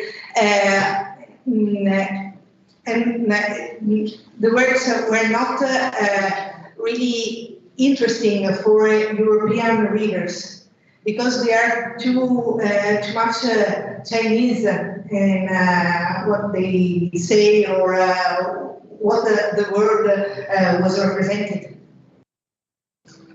Thank you. Yeah, thank you. Thank you for the question. I think it's a bigger problem because Boym, traveling to China, had a companion, a Chinese companion, Andreas Chen, who became a Jesuit finally in Rome. And it's still a big discussion, or a growing discussion, you can say, who is really the author of the pictures and of the map. Of course, Latin descriptions are by Boym, or these notes on the margins of the map. But illustrations, we are not sure of that, and we even not sure if the whole maps complex, as a complex, are made by Boym. We can just post this as a point. But I think that you are right that they are much more similar to the Chinese maps than to European. And that's the biggest difference between his works and Martini's works. So maybe they was seen as a kind of curiosity and not an academic work. So it's quite possible. And it's of course also the question of the talent of the Boym, and this if he could picture everything correctly. So I can't open in the other way, but I think that nowadays this Atlas of China could be published from the other reason, because it's really beautiful, and it's a big and colorful, and the information given there are for sure from Boym's notes taken, because you can say you can find some similarities to Flora, to other manuscripts, so we know that they are taken from that point. And I've got even some idea that maybe there is an autoportrait of Boym there, because between during the convivium magistrorum we can see one person with European features, so maybe it's him portrayed there, but it's only an idea. Thank you. Can you come here, please? I will give it. I think there is also quite very simple explanation why it was not published. A question of timing and a question of money. When Martini arrived in the summer of 1654 and he came in Amsterdam, first in Brussels, Antwerp and Amsterdam, so they made already, let me say, a complete strategy of producing the maps. And it's a question, of course, of a lot of investment. When a little bit later in 1655, Boym arrived in Rome, so it was not very, let me say, clever to start a second investment for a book which was, let me say, completely of the same, content. And I suppose that he was simply a little bit too late. Sorry for him, but Martini was also a very strange character, a very strong character, and I suppose that all those factors together made that his very beautiful atlas was never published without further complications. What do you think about that? Yes, I'm sure that he was stopped in Loreto for a few months, and he couldn't came to Rome and presented his works. So that was the reason why they were shown to the publicity rather than Martini's. And of course, Martini's got other purpose. Other goal, he was the proprietor of the mission. He had to present books to receive money from mission, and he had support of the general. And Boym, no. So here comes the unluck you mentioned in the title. Then. Any other question?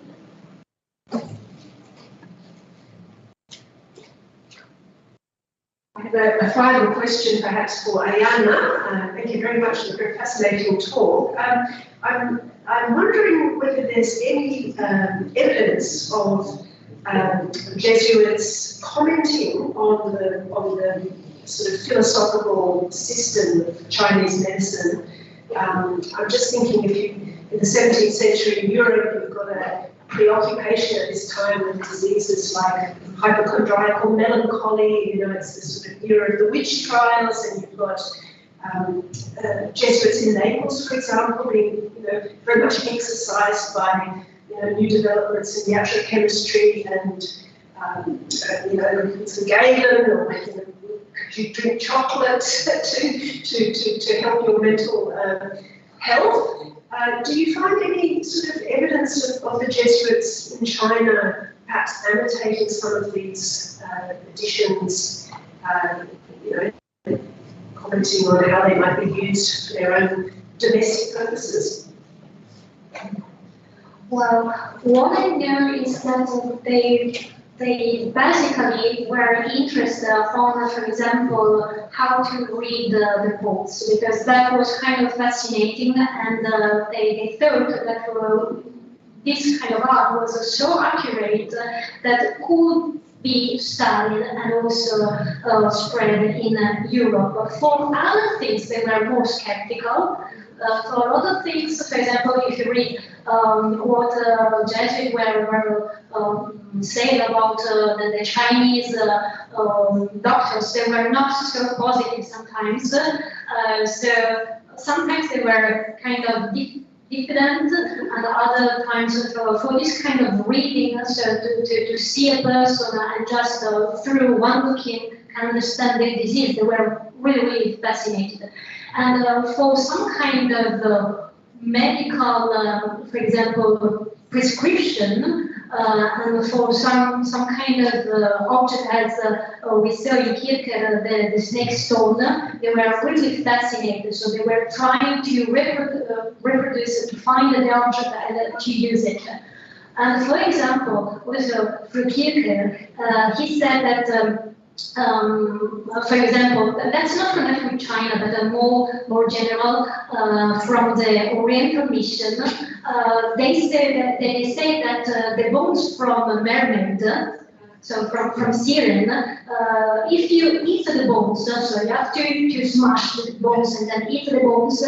This can prevent the blood going down. So if you have a cat and if you eat the mermaid bones, you can just stop the bleeding.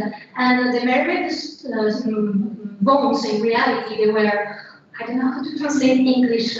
Dugong. Yeah, thank you, dugong. Yes. So he tried. Kierkegaard said, I've tried. No result. So they were trying. Some things that they were trying. Yeah.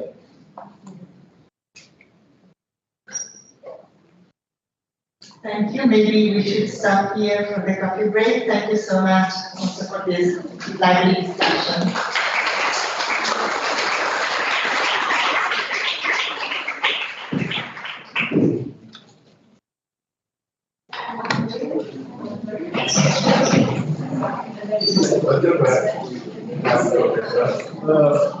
Dalle 5?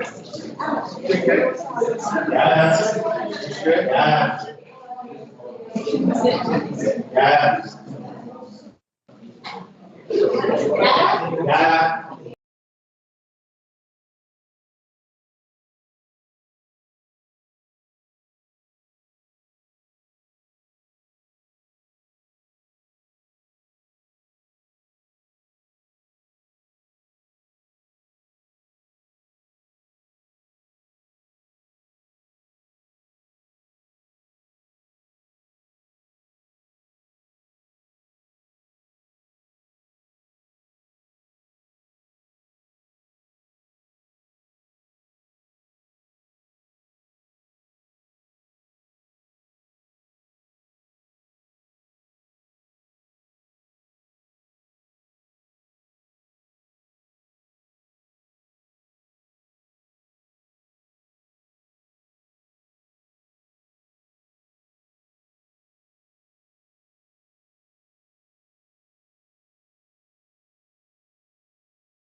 everybody here as a mythologist with a focus on East Asian missions. And today she's going to talk about astronomia cinese e occidentale Adam Shaw, and I have no idea if it's going to be in English or in Italian. English. I regret that my Italian is very rudimentary. Thank you so much. So good afternoon, everybody. And I will have a little talk about Adam Shaw from Bell and cooperation between Europe and China concerning astronomy. And perhaps you think that's a scientific subject, but not only. It has connection to religion and to has a symbolic meaning. The first picture. This is Adam Shaw from Bell from Athanasiuskirche. And Matthiorici. As you know, early modern Chinese mission started with Matthiorici and became Riccieri, and both use the accommodation method. That means learning of the language. It's very important here. Then mission from top down, indirect mission by European science, and apostolate through books and printed material. And those things were permitted which didn't contradict Christian teachings. And this beginning of the China mission was for the first time that East and West really worked together. Subject to work together was the Chinese calendar, where it became defect and no longer useful. When Matthiorici entered China in 1583, and he noticed the Chinese say think that the earth is flat and square, and there's only one single heaven. With the Chinese opinion, this heaven was empty, not made of crystal, as Matthiorici thought, and the stars are moving in the void, not attached to solid crystal spheres.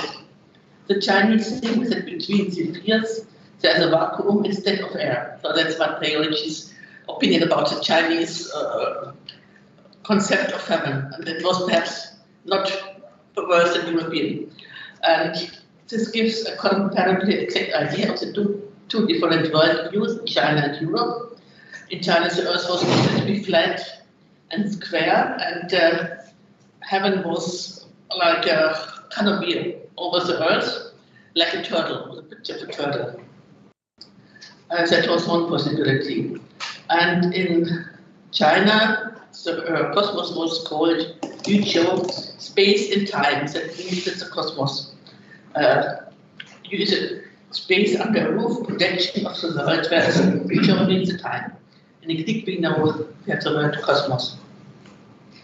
And in China and in the Far East, the concept of time was not linear like in the three Abrahamic religions, but it was going in circles around. And those are several differences. Some words about the modern Europe worldviews. The old picture of the world was, of course, made in Greece, and it was a fixed Earth in the middle, in the center, and the stars were fixed on the crystal spheres around it, and the Earth was steady. It didn't move anyway, and the sun and the stars went around the Earth. And since 400 before Christ, it was known that the Earth was a globe and no longer flat. And but the idea that the Earth might move was absurd. And the first conception of this belief came much later. We all know about Johannes the of the Middle Ages, and he was a model for Christopher Clavius, of Matthiorici's teacher in Rome. And he had a famous book, Sphera, and Computus Ecclesiasticus, about the computations of the Christian feast. And these two books were important for many generations of students. Between 1543 and 1611, the concept of the cosmology of the Middle Ages changed peu à peu, and new theories and new models came. Nicolaus Copernicus, Tycho Brahe, Johannes Kepler, and Galileo Galilei was born here, and they changed the old geocentric worldview. Nicolaus Copernicus made his first theory about the heliocentric worldview, but he couldn't really prove it. And then the Dane Tycho Brahe did research, excuse me,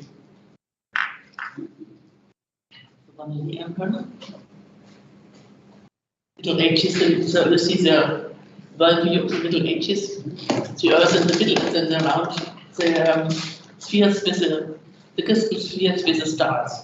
And around it is God moves everything with his love. And this was Nicolaus Copernicus. And it's Tycho Brahe.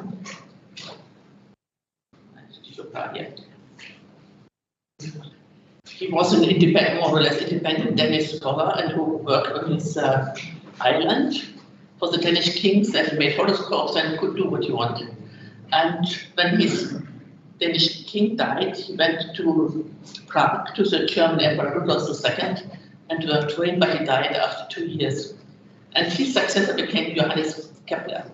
And Kepler was then in the good situation that he could use the data Brahe had collected during many, many decades. And Brahe's worldview was very interesting because it was used in China. It was a semi-heliocentric worldview. It means the Earth is still in the center, it's stabil and not, it's fixed, but the sun is surrounded by the stars, and the sun is surrounding the Earth. So we have a mixture of old and new worldviews. This picture was brought to China by the Jesuits. And after Tycho Brahe's death, Johannes Kepler worked with his data and he wrote books and could put for the first time proof the new system. But especially the I don't have the picture of Galilei.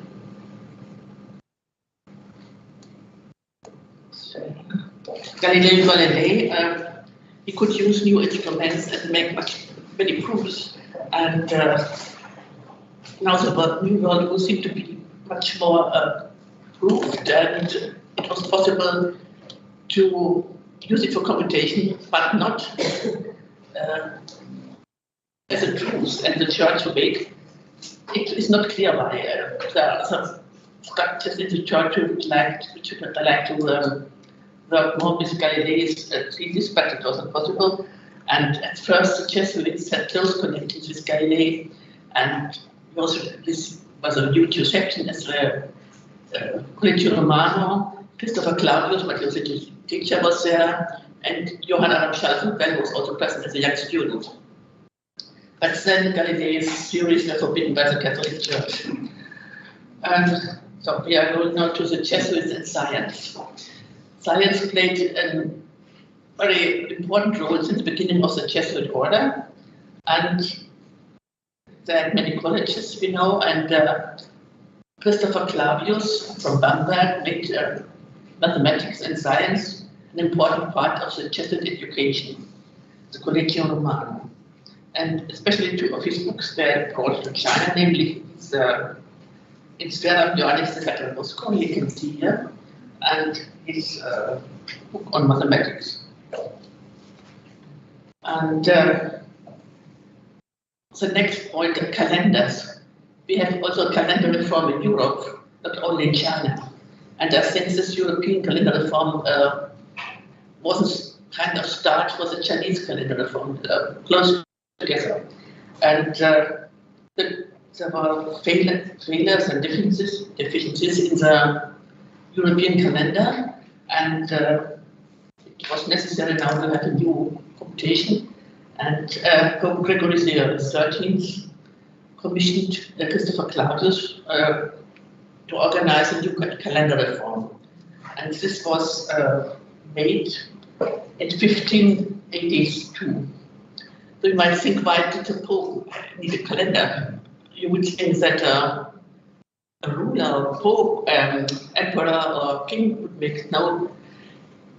That was not only a spiritual power within the Papal States. The Pope was in Rome, that's the navel of the world, the Urbs, as such, and he had political power, but he had also religious and symbolic power. And his Gregorian calendar can be seen as a succession of Julius Caesar's calendar, the Julian calendar, and although Julius Caesar had been the Pontifex Maximus, as the Pope was a Pontifex Maximus, so that's a succession. I'm not sure if Gregory also knew it, but this calendar became valid in 1582, when Matthioligi arrived in Macau. And it was important for computation and so on. And in China, we have several pictures of the world, the Gaitian and the Muntian, the spirit world, or the concepts that the earth swims in the infinite universe, like an egg yolk in the white of an egg. And when the Jesuits arrived in China, the Chinese considered the heaven to be void, an unlimited space in which the heavenly bodies floated. And in the course of long evolutions, no worlds came into existence and disappeared. And everything was moved by the energy of the universe Qi. And yes, the Chinese calendar was very important. It was very important to the Chinese society because it was an agrarian society and they had to function and everything had to be at the right time, done at the right time. And the emperor was this, the one who was the master of the calendar. And the calendar was made in his, for him, ordered by him, and everything had to be done at the right time, at the right way. And with the regular things that happened, sun and moon eclipses, meteors and so on, which were not regular, everything had to be computed and to worked with or refused and so on. So the correctness of the calendar was a kind of sign of imperial power, and it was given to the whole empire and to the vassal states. And it had to be accepted by the people and by the states. And means the true ruler. But during the times of the Mongols in the Middle Ages, the calendar had become full of failures and mistakes, and the Chinese didn't have much relations to outside people, so declined, and it was necessary to have it reformed. And when the Jesuits arrived, we had the one Li Emperor. He ruled for a very long time, you can see, but he was not very. He didn't do anything. He postponed everything, and so the calendar reform wasn't done. It wasn't even done after his two successors. And only later, after the Chongqing Emperor,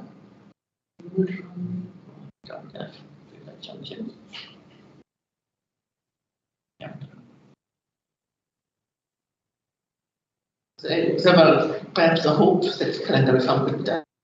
So when Matthioligi arrived in China, he was no astronomer but a mathematician, and he wanted to have Jesuit astronomers to come to China and to reform the calendar. And that was also an idea of the Chinese friends of the Jesuits, Xu Guangqi and Li Jichao. And they thought if the Jesuits could make the calendar reform, then they would become important people in China and they could stay and propagate their religion. And so there were several computations of sun and moon eclipses, and Jesuits were always better than the Chinese, but it didn't come out at first. Now, when Matthioligi, he knew that he was no real astronomer, and so his successor, Niccolo Longobardo, sent Nicholas Trigold to Europe, and Trigold should get new missionaries with education in astronomy and books.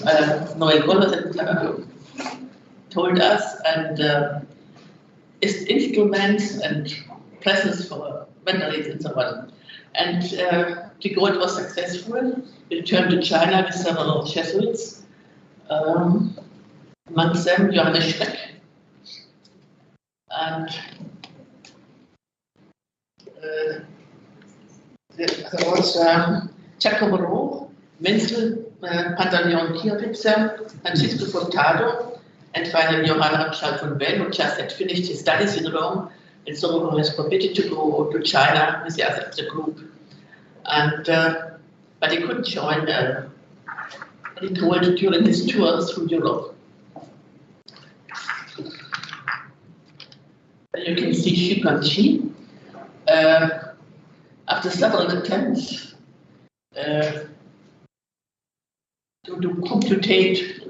make computations of astronomical science and so on, and the Jesuits were always better.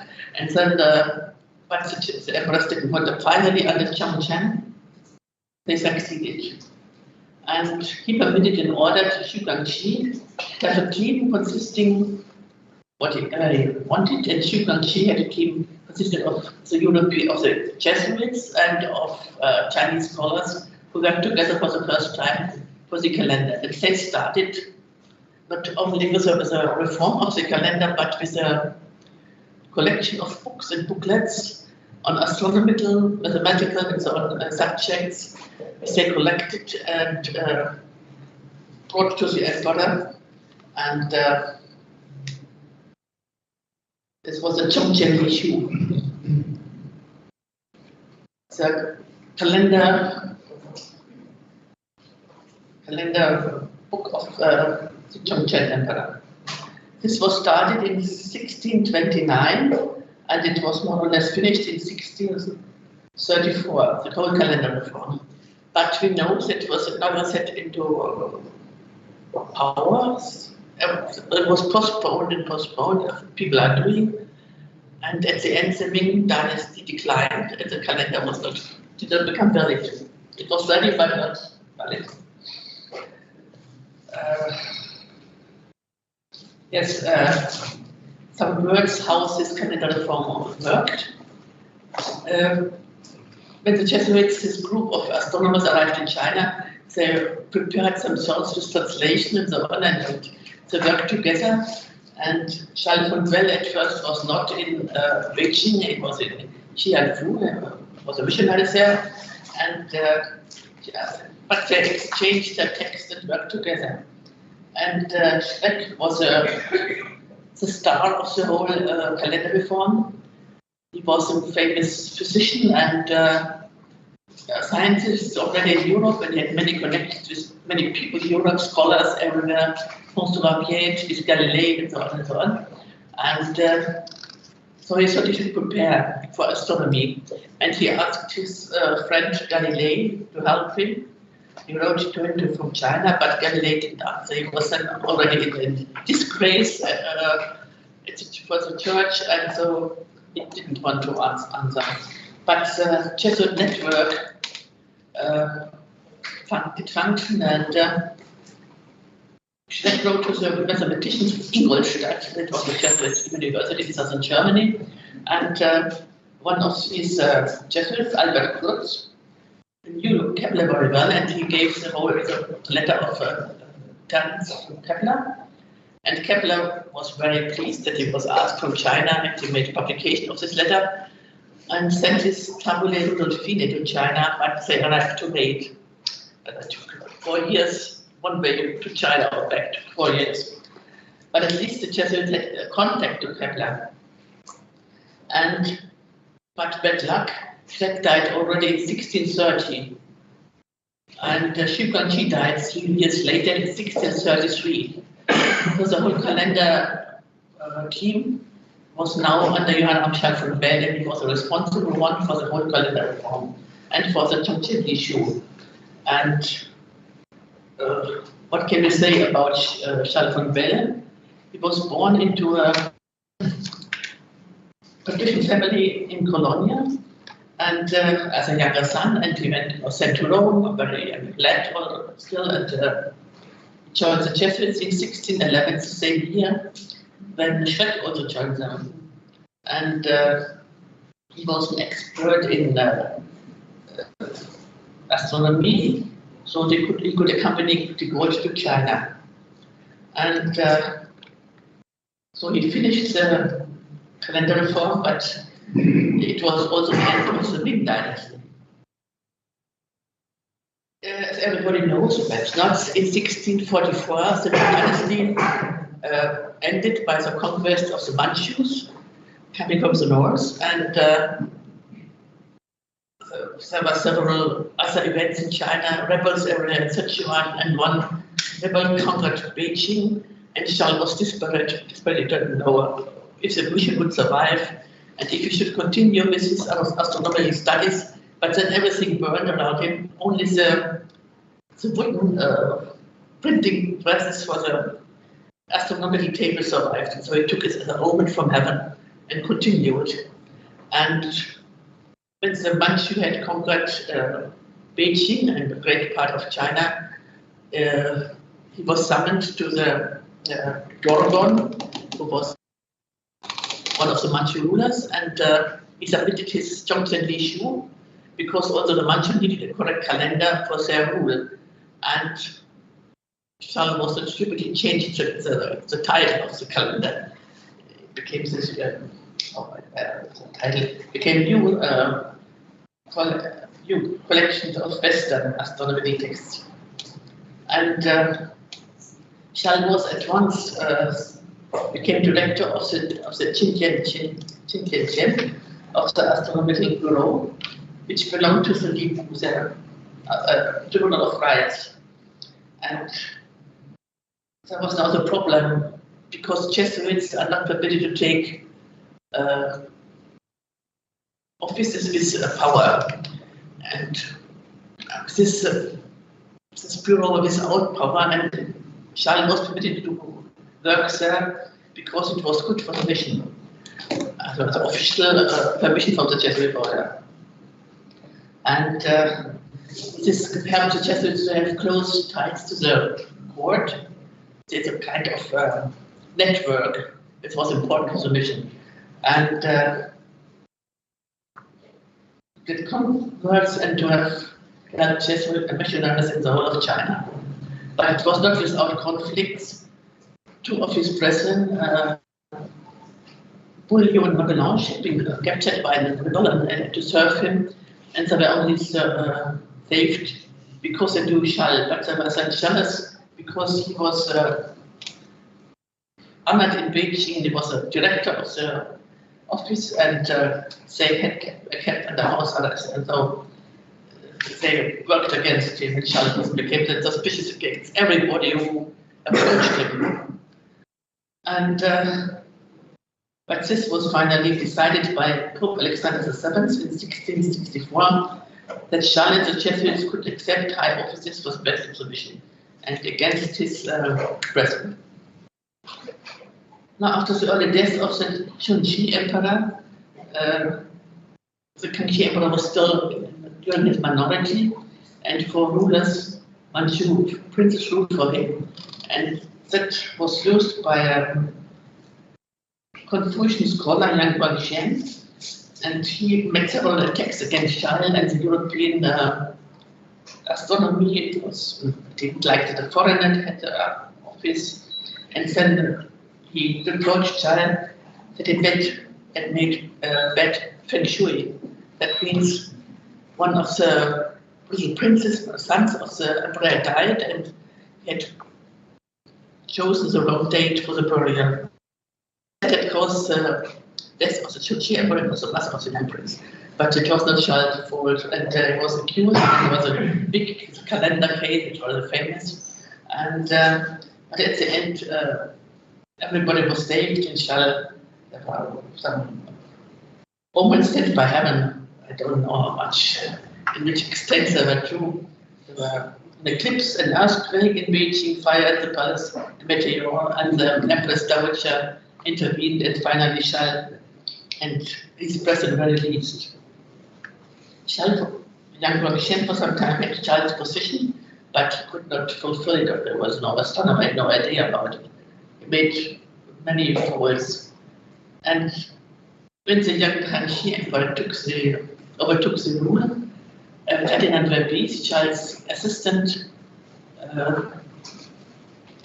could prove that the European astronomy was much better than the Chinese one, and so the whole case in the calendar was reformed again, and the Bianchi used it to get rid of his Manchu rulers. He was then, so to say, grown out.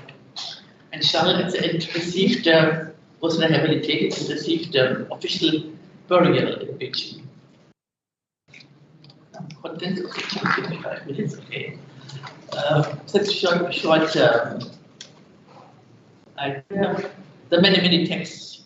But the problem with the Zhongqian issue is that it's not as a whole conserved, but the treatises are taken. Some are severe, astronomy are here, mathematics is there, and not the whole collection. So they're in different libraries, and one should perhaps put them together again. There's also one famous treatise by Charles about the telescope, the first telescope which came to China. Then many astronomy tables and so on and so on. And the Shuchi Emperor and China. And then the structure of the Libu and the different sections. You see, the Libu was responsible for tributary legations, or that it had many offices. You can see the old observatory and Charles' tombstone. It's still in China, you can visit it. And so with Charles, he was finally, he got his official funeral ordered by the Bianchi Emperor with 500 tiles and his official tombstone. And so after him, it was followed by many Jesuits, some just Ferdinand Verbies, then Claudia Grimaldi, Caspar Kastner, Kilian Stumpf, Ignaz Kögel, and so on. And until the abolition of the Society of Jesus, always a Jesuit was there as director. And in the person of Charles, we can clearly see the close connection between astronomy and Christian religion, because he practiced astronomy out of religious purposes. As Lippiello has stated, he succeeded in transforming the astronomical role into a church, where the officials took on the identities of Christians and subjugated themselves to his religious authority. He was a high priest of both science and religion. And we know that the Jesuits are very much fond of science, but they never forgot that science was the ancilla, the servant for religion. Religion was the first purpose and the spread of the gospel. And so also heavenly phenomena and the superiority of European astronomy was used as omens sent by God to prove that the Christian religion was the best on earth. And every hint sent by God served as such a omen. And so astronomy, but astronomy was also used by God.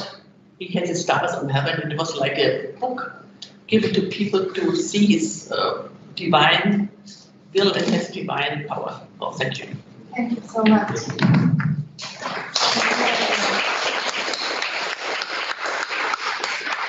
Science and religion, and like the idea that thank you so much.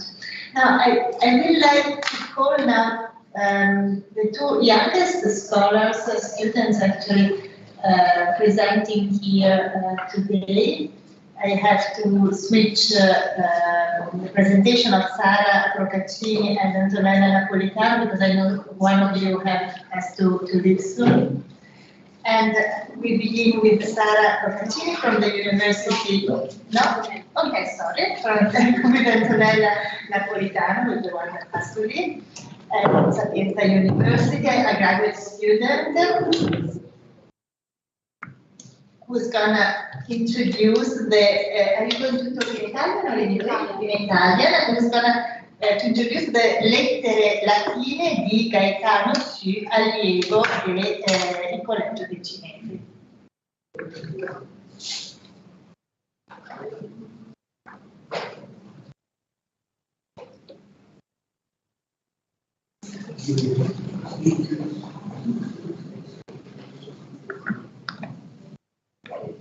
Questa qua.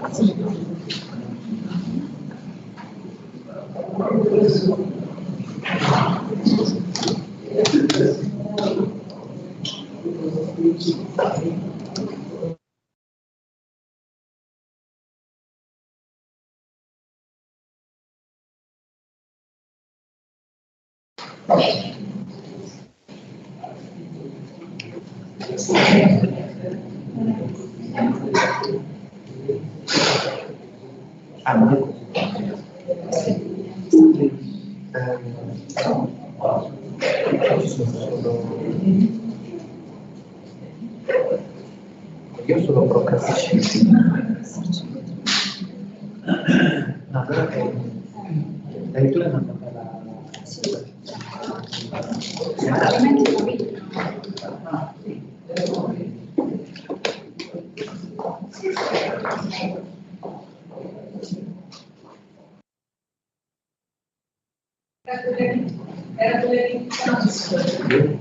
Ah, è quella di tra.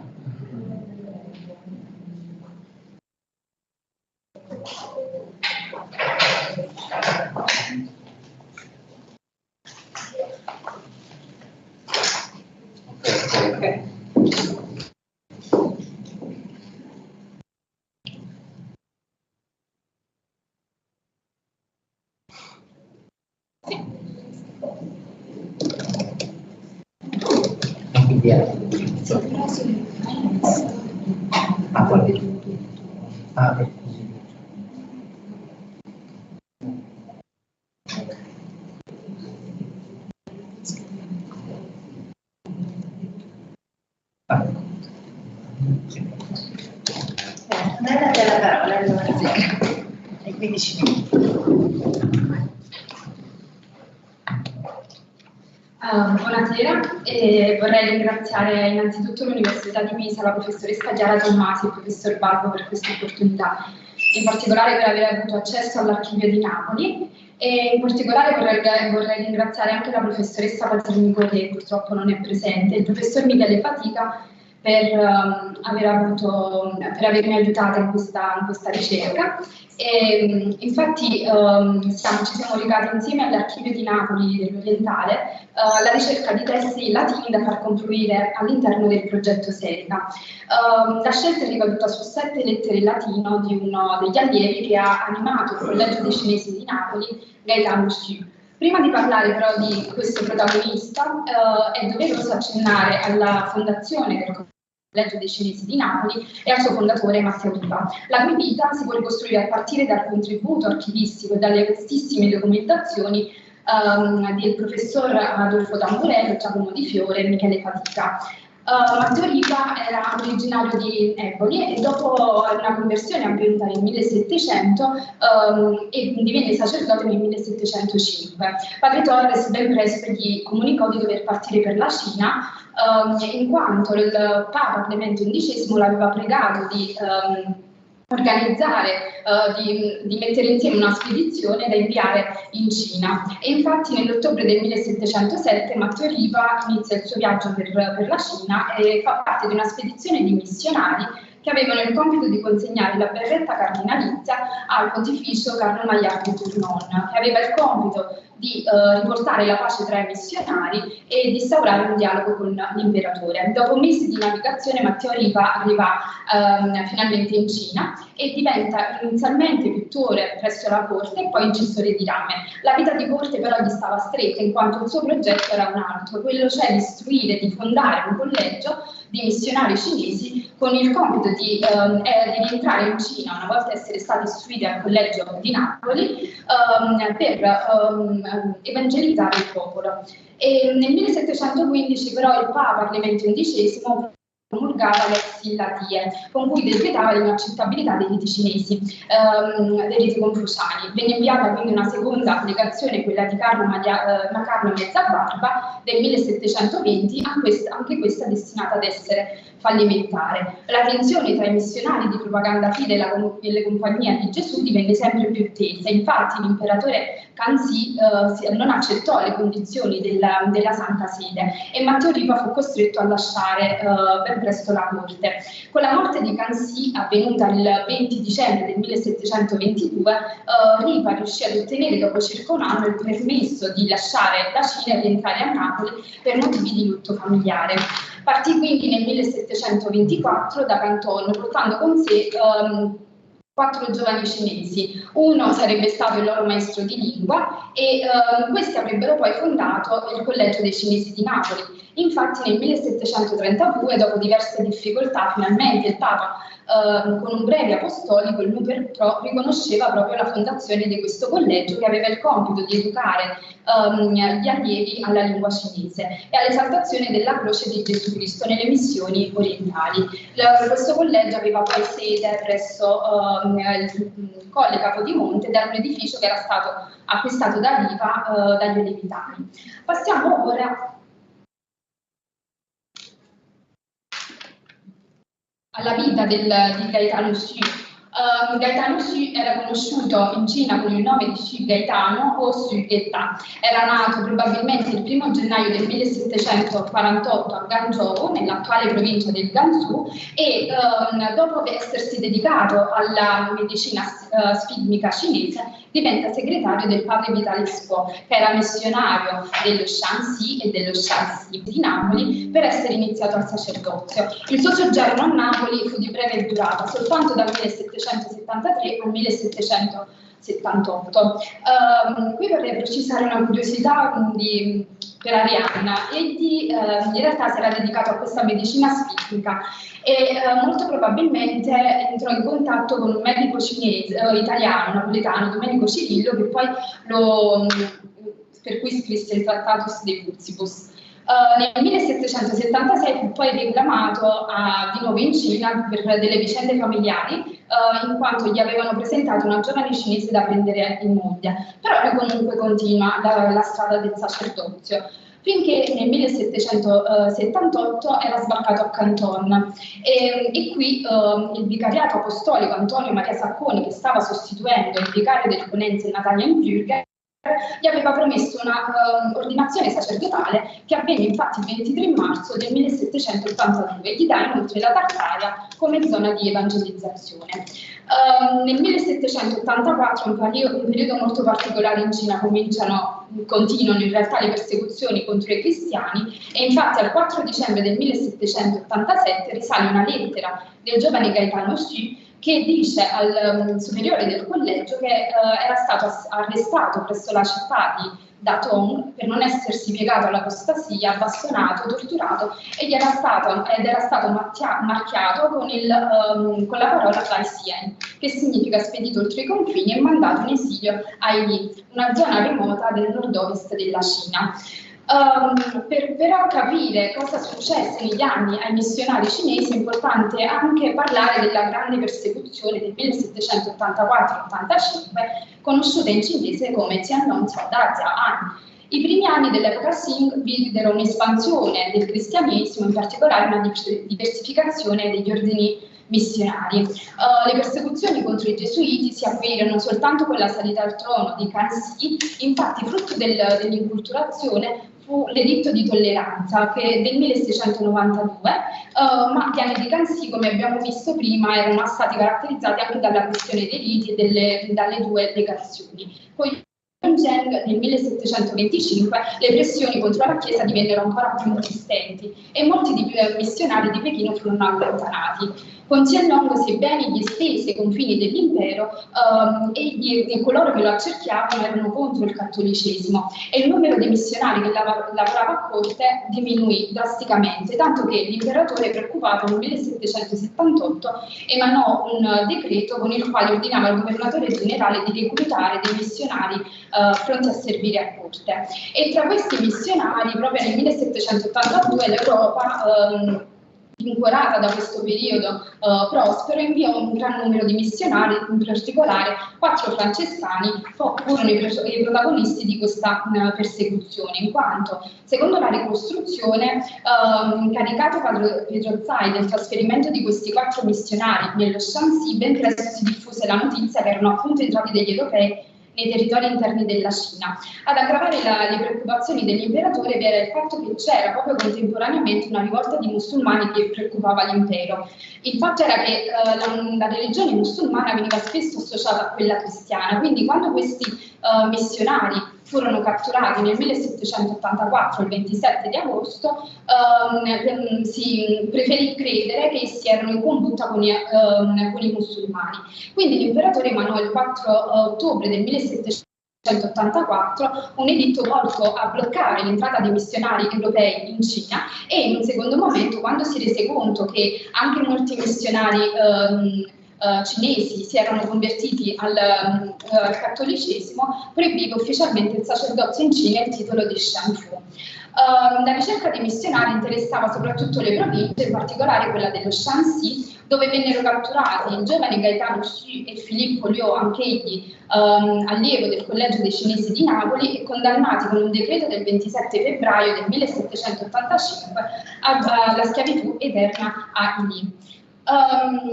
Indagare il contesto storico-politico però non è sempre sufficiente. Ciò che ho cercato di fare è quello di empatizzare con il personaggio, con il protagonista Gaetano Xu, alla luce delle sue vicende personali. Quelle che ci sono pervenute sono 7 lettere che risalgono dal 1779 al 1781, ma queste lettere, di cui una è un giuramento, sono, ricordiamo, posteriori al suo rientro in Cina e antecedenti alle persecuzioni dei cristiani. Sono tutte indirizzate al superiore del collegio. Nella prima si scusa per la sua condotta, e in un post-scriptum che ha avuto un po' di difficoltà a decifrare dice di aver ricevuto l'ordine da parte della Sacra Congregazione di Propaganda Fide di viaggiare nei territori interni della Cina con una nave clandestina. In una seconda lettera comincia a raccontare del suo viaggio e di essere partito con una nave mercantile filippina che, grazie all'intercessione del comandante della nave Francesco Sangenes, aveva avuto un alloggio presso un suo amico. Nella terza lettera egli si trova finalmente a Manila, ma qui, non avendo trovato la nave che gli era stata promessa, era stato costretto a presentarsi al procuratore alla ricerca di una nuova nave su cui salvare. Inoltre si dispiace per la morte avvenuta l'anno precedente di Vitalis Quo, che, come ricordiamo, di cui era stato segretario, di Nicola Simonetti, che invece era il procuratore a Canton e Macao dal 1772 al 1778. Nella quarta lettera egli è ormai arrivato a Canton grazie all'aiuto del vice procuratore Candido Paganetto, ma che si era dovuto trattenere fino al 15 luglio perché vi erano una diceria che lui dice essere inconsistente riguardo degli europei che si erano introdotti nel territorio cinese. E spera presto di poter continuare il suo sacerdozio. Abbiamo poi nella quinta lettera descrive dei mandati di persecuzione e di essersi diretto a Siena, dove c'è stato l'incontro tra un altro allievo, Domenico Liu, e da lui apprende della morte di Natalienbürger, che aveva però chiesto che venisse ordinato sacerdote. Sta quindi aspettando l'arrivo del vescovo domiziopolitano Antonio Maria Sacconi. Fa riferimento anche a 5 giovani allievi, forse che dovevano essere istruiti da Giovanni Ciando, forse su ordine di Nicola Simonetti, alla lingua cinese e latina, e per poi essere inviati a Napoli. Qui abbiamo invece un documento diverso dalle lettere, perché egli pronuncia i voti, promette infatti di ascendere quanto prima al sacerdozio, di vivere nella povertà evangelica, di diffondere la fede cristiana. Nell'ultima lettera, che invece era più lunga rispetto alle altre, racconta di aver scoperto che la sua situazione, ossia che la giovane cinese che gli era stata data in moglie era passata ad altre nozze grazie all'intercessione di Domenico Liu. Egli si trasferisce nel 1781 con il vicario apostolico Antonio Maria Sacconi per poi presto diventare sacerdote. La parte interessante è l'ultima parte in cui egli parla degli scandali che hanno colpito la chiesa di Pechino, molto probabilmente originati dagli apostati. Concludo con delle considerazioni. Le lettere sono tutte caratterizzate da un senso di colpa costante, molto probabilmente per le sue vicende familiari, proprio per questa giovane cinese che gli era stata data in sposa e che lui non voleva perché non voleva rinunciare al sacerdozio. E da cinese convertito fa spesso riferimento alla sua fede incrollabile in Dio, anche nonostante i momenti di difficoltà, quale ad esempio quando si trova senza aiuti economici e senza guide. E a rimarcare questa sua condizione di peccatore, egli si firma sempre dicendo indignissimo figlio. Tra i problemi invece dal punto di vista della traduzione vera e propria, la grafia è sicuramente elegante del giovane missionario, ma non sempre chiara, cosa che ha comunque presentato degli insidie di traduzione. Il suo vocabolario ampio accoglie numerose forme di italiano corrente, ma c'è comunque una mancata concordanza dei casi in latino e di periodi molto lunghi che hanno richiesto un maggiore impegno. E queste lettere, però, in particolare dei missionari, sono la vera e propria testimonianza di un contatto diretto tra l'Asia e l'Europa. E vi ringrazio per l'attenzione.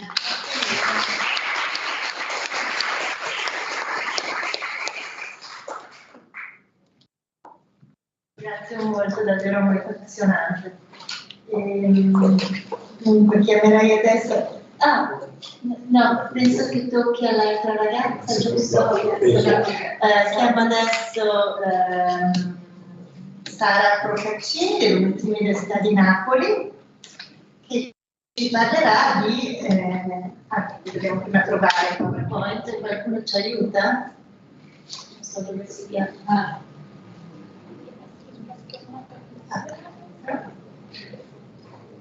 Ecco, Sara Procaccini, anche lei is another graduate student, and she's going to talk about antroponimi, toponimi e reali nei testi latini sulla Cina. Grazie mille.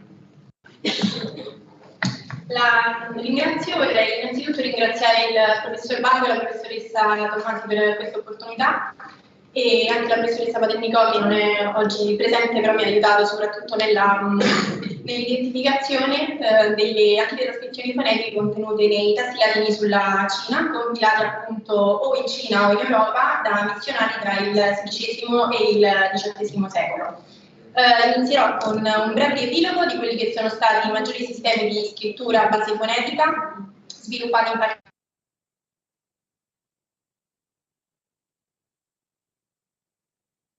i toponimi realia, avvalendomi di alcuni esempi tratti dalle storie Tartaro-Sinica Nova di François Deug-Su, che è uno dei testi di cui appunto ho avuto l'opportunità di analizzare le antiche trascrizioni fonetiche, e concluderò con un brevissimo passaggio sull'identificazione appunto delle trascrizioni, in particolar modo i risultati e anche le difficoltà riscontrate.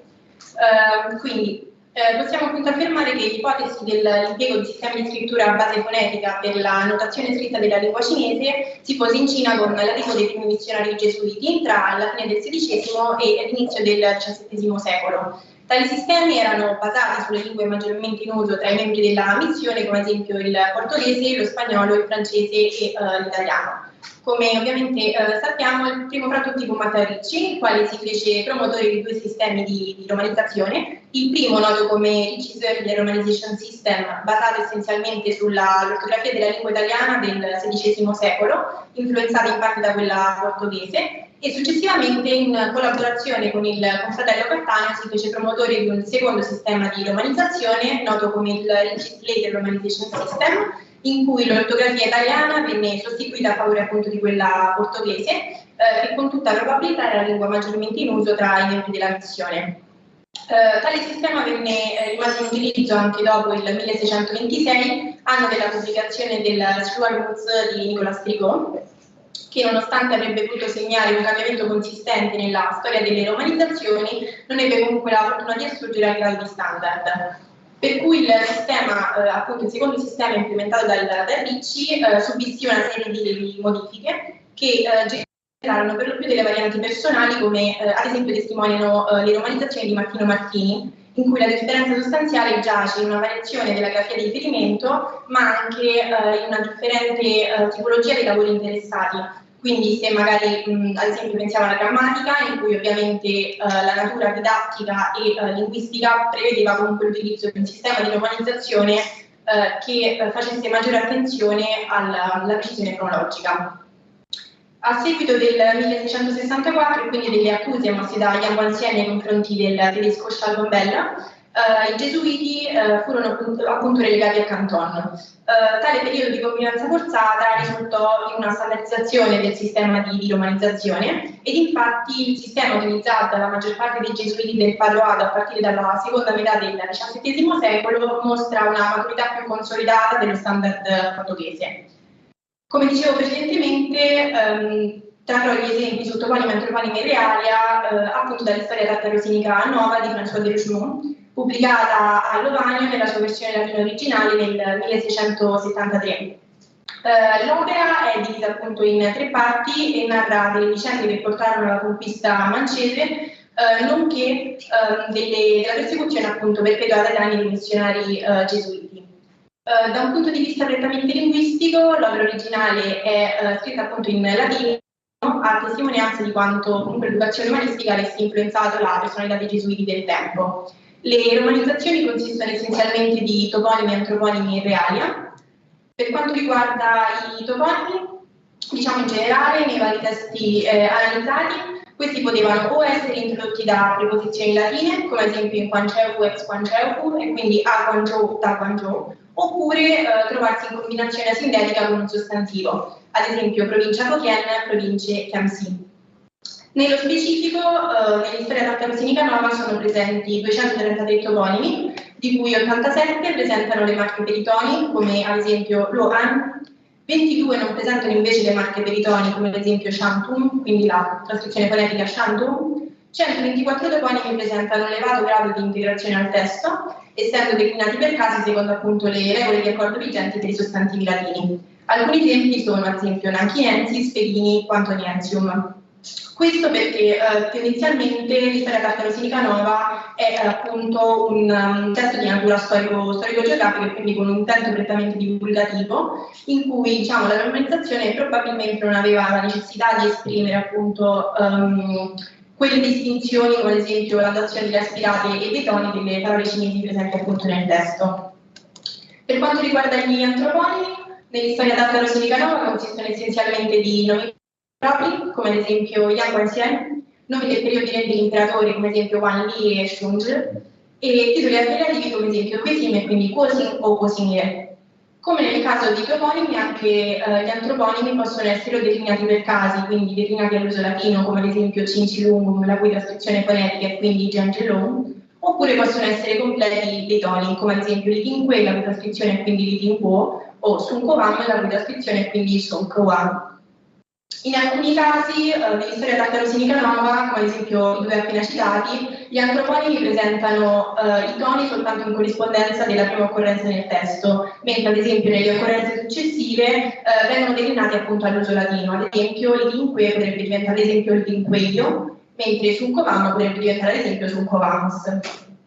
Per quanto riguarda i realia, nell'istoria tartaro-sinica nuova ne sono presenti alcuni di tipo etnografico che appartengono a differenti categorie, come ad esempio organi ebraiche, reali religiosi, reali militari e agricoltura. Per quanto riguarda i reali che fanno riferimento a organi e cariche, ricordiamo ad esempio Colau, la cui trascrizione è quindi Colau, un termine che potrebbe essere tradotto come grande segretario dell'impero.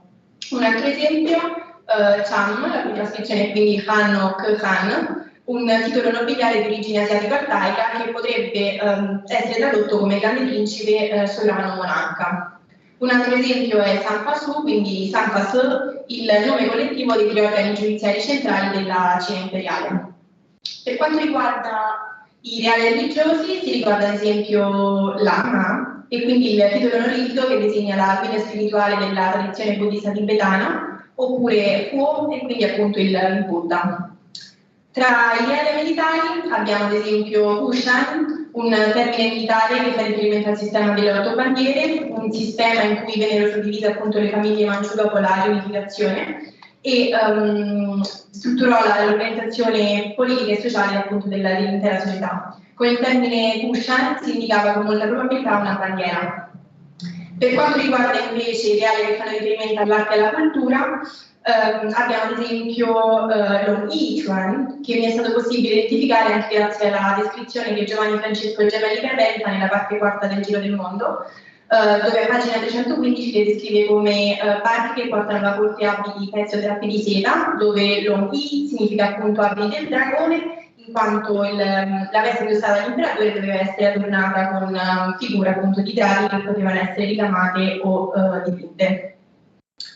Per quanto riguarda invece l'identificazione appunto delle trascrizioni, diciamo che in generale molto spesso era il contesto che concorreva a facilitarne il riconoscimento, grazie a una serie di riferimenti narrativi, storici, geografici, che in qualche modo verificavano appunto la visione d'insieme. In altri casi era il testo latino stesso a fornire comunque delle spiegazioni, introdotte ad esempio da Idest o Sive, come ad esempio Pinnan, Idest, Pagantis Australium Sinarum Regionem, dove quindi appunto Pin corrisponde a Pagantis, per cui Pacifico, pacificare, Nan, per cui Australium, quindi meridione meridionale, e quindi in questo caso si fa riferimento ad un appellativo attribuito a Champlain, uno dei comandanti dell'esercito Sino, a cui viene appunto attribuito il titolo di principe che pacifica il sud. Un altro esempio è quello appunto di Sanfasu, quindi si concilio testo virale, quindi Sanfasu, ancora una volta il nome collettivo appunto dei 3 organi giudiziari centrali della Cina imperiale. In altri casi la trascrizione rimaneva appunto dubbia, nonostante il contesto fosse comunque piuttosto chiaro.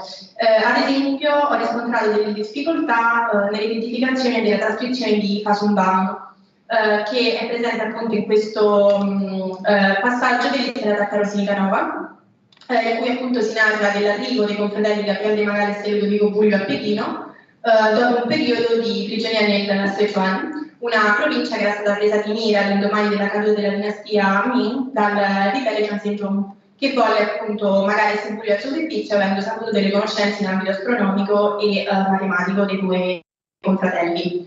I 2 furono successivamente, quando la provincia del Sichuan venne liberata nel 1647 grazie all'intervento di un esercito francese, vennero portati a Pechino, inizialmente diciamo etichettati come collaborazionisti di ribelle. Successivamente furono appunto presi in custodia e scortati a Pechino, grazie anche al prestigio di Michał Boym, capo appunto dell'ufficio astronomico imperiale.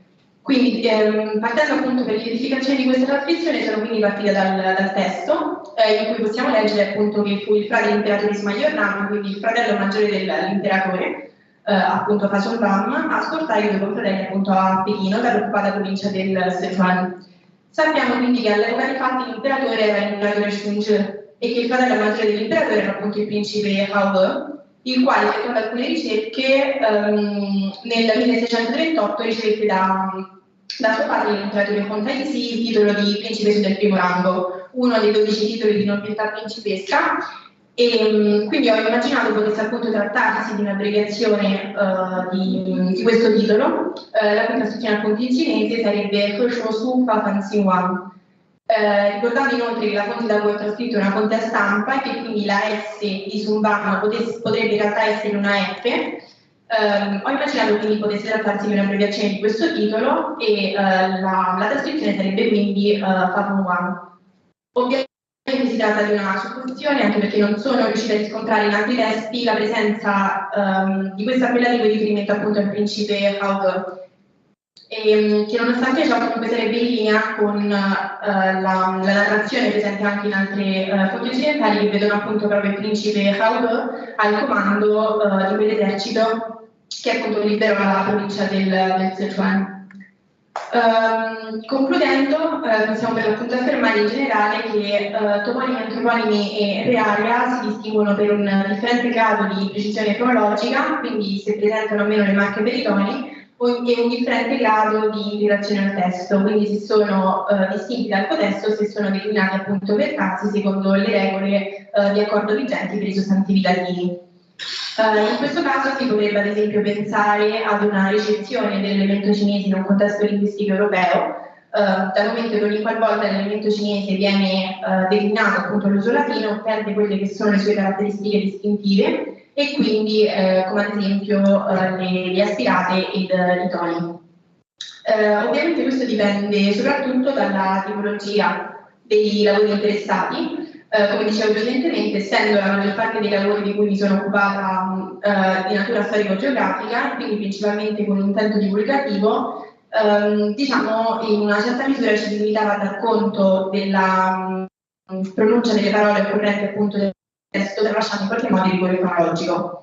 Nonostante ciò, ho notato comunque un tentativo di standardizzazione del sistema di trascrizione visibile in un certo qual modo nell'utilizzo più sistematico degli annitici, anche se molto spesso comparivano appunto all'occasione e specialmente nella menzione di nomi storici e geografici.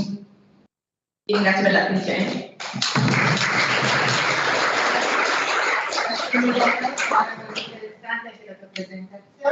So we are now approaching the last presentation. So we are, should be said, last but not least in this case, Professor Giancio, scholar of philosophy, history of science, with an interest in China's encounter with the West. And she's going to talk today about Aristotelian meteorology and the art of war in the 17th century China. Thank you so much.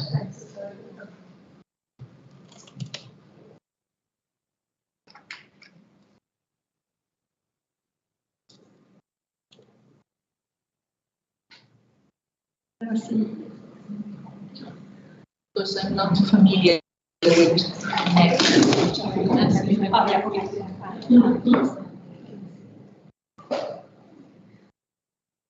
Oh, yes. Just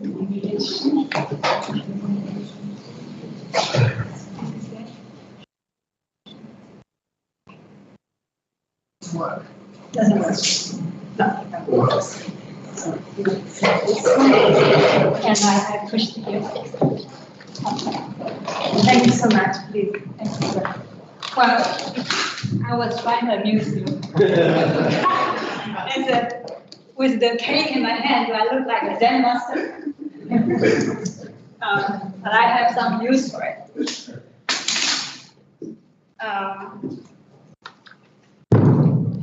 I want to thank Professor Tomasi for inviting me, and thank the organizing institutions and all the people who have been helping out with this conference, which made my experience here a really wonderful one. Yesterday at the afternoon coffee session, I had a really nice conversation with several colleagues there, and one idea that Dr. I call him Zhou Shenluo, Dr. De Caro, shared. I thought it was really interesting. He said that some of the Christian arts the Jesuits brought to China really had a life of their own, very strange lives of which the Jesuit missionaries had no control. And I thought this functions very well as a metaphor for the entire Jesuit projects in China, Jesuit intervention. It is exciting and full of possibilities and strange journeys, and especially in terms of Jesuit science, which I have been studying. So for the past about 20 years now, I've been looking at the Jesuit science and the way it was domesticated in China. And my earlier book, which came out in 2015, I call it Making the New World Their Own, Chinese Encounters with Jesuit Science in the Age of Discovery. So I told the story of how the idea that the Earth was spherical, right, which was introduced by the Jesuits in China, became thoroughly domesticated by Chinese scholars across the fields of cosmology, astronomy, cartography, and world geography, even Confucian classical studies over the course of the 17th century. So this domestication came in two ways. One is that the Chinese scholars who used to believe that the Earth was a square and China occupied its center, now they realize, oh, yeah, from reading the Jesuit works, they realized the Earth was spherical, but they also discovered that the Chinese ancients had known about this all the time. They already had known this, and the European ancestors learned that from the Chinese ancestors. And so this whole discourse was called the Chinese origination of Western learning, and the discussion on the globe by Chinese scholars trying to reinterpret classical texts on this was actually a classical locus of that discourse.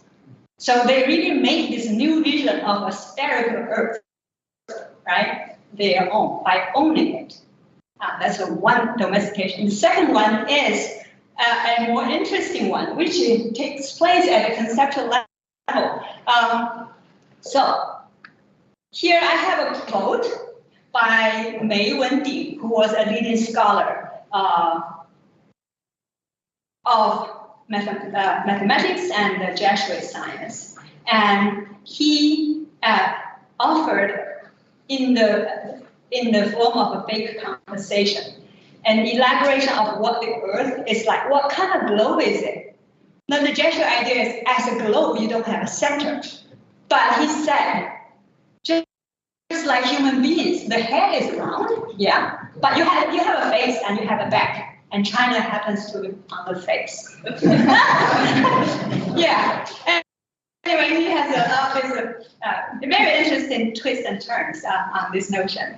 Okay, so my new project, of which today's talk comes from, is tentatively titled "Weather Matters: Meteorology at the Intersection of Science, Religion, and Statecraft in Late Imperial China." The focus of this project is a group of scholars who are known in modern scholarship as the Fang School. This is not a historical category. It's not the historical actors' own category, but modern scholars. And these, I have, this is when I made this.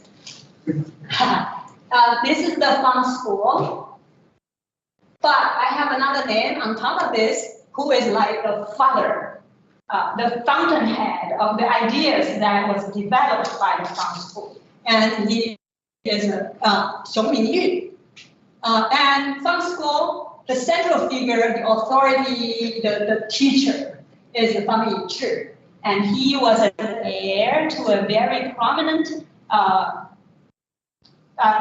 Confucian school of classical studies on I Ching. So his grandparents, grandfather, his father, they all made their name interpreting the book of Yi, the book of change, but with a special agenda to connect Confucianism, Buddhism, and Taoism. So the idea is to penetrate the ultimate subtleties of the entire world and of different realms of reality. So that is because of his take on cosmology, on this metaphysical vision. So he really influenced these other scholars in the Fang school in his the overall orientation.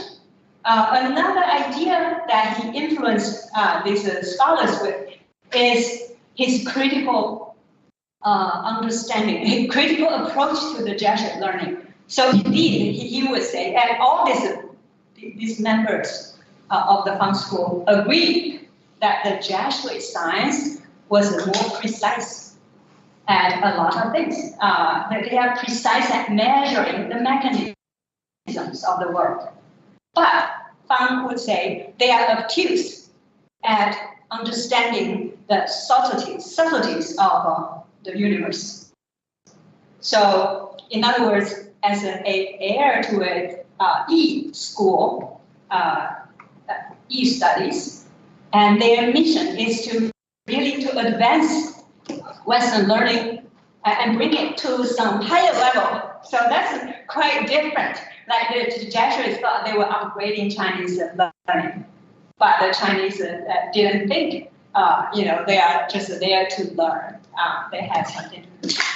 So that's it. Now, Fang Yizhi was the teacher, and Liu Yi, Jie Xian, they all had this ritual ceremony to call him a teacher, and then these three sons of Fang, they are also naturally members of this circle, and between these pupils and the sons, they also have very close personal relationship.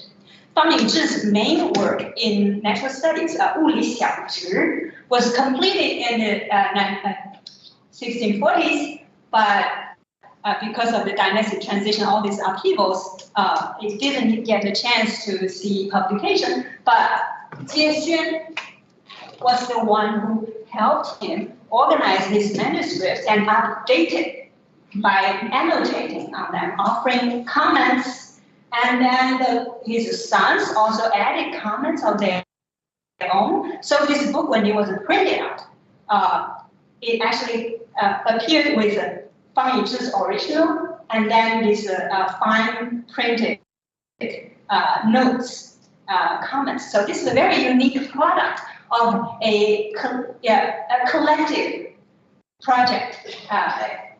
So you can see actually so-called scientific community was forming in China, especially in the aftermath of this Jesuit exchange with the Chinese. In any case, so this is a group that has a lot of interesting work, and they published, besides this collective work, individually they also published books. And today I'm going to focus on Jie Xuan. Here is just a quick view of where they are distributed. So they are primarily active within the three provinces of Jiangxi, Anhui, Jiangxi, and Fujian. Here I have a slide mentioning these people's names with their homes and big home bases. Fang Yizhi was native to Tongcheng, and that's their E school, their bases. And now, after the Manchu transition, he was caught by the Manchu's army, and then he was forced to surrender and serve the Qin government, but he decided to choose the other thing, which is to become a monk. He was originally a member of the government of the Chengzhen court. But anyway, so that's how he became a monk. And then, as a monk, from 1660, he moved into this area, Jian, in Qiyuan Mountain, and presided over a Zen monastery, Jinju Shi. Okay. And now, Xiu Mingyi, who is the fountainhead of this natural studies within the Fang School, and he was the senior person, and he had attained the highest office of as a minister of the Ministry of War, head of the Ministry of War. And however, he later in his career he retired and settled to write books in his home, which is also in Jiangxi, in Jinxian. And after the Beijing transition, especially after the fall of Jiangxi province, he and his family, as a refugee, migrated to Fujian, Jianyang, where there was a Xiong natural settlement, and so he went there. And that is how he came to know You Yi, another member of the Fang School. So You Yi became his pupil, but also was Fang Yizhi's pupil. And Jie Xian had been based in his home, that's Guangchang, which is not very far from Fang Yizhi's base. And so he actually, he went to Fang Yizhi's monastery a lot to serve him, but also to really to discuss scholarship. And when Fang Yizhi's sons, he has 3 sons and actually 3 bio sons and 1 adopted son. And the 4 sons took turns, like several months at the time, living in Jian to serve their father. So that's how these sons and Fang's pupils had really the opportunity to develop working relationship as well as a deeper friendship. Okay. Now, well, we don't know a lot about Jie Xian, the main person I'm talking about today, about his biographical details. But we know he served in the Southern Ming Court in 1645-46, raising an army and fighting in this Southern Ming's resistance movement. In any case, so my talk is really about how Aristotelian meteorology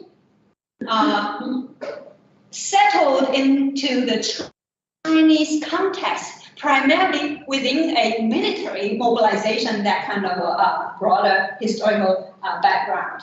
And that concern with the Aristotelian meteorology's possible practical utility for commanders of armies, that kind of a concern, and the knowledge traditions that an army commander comes with.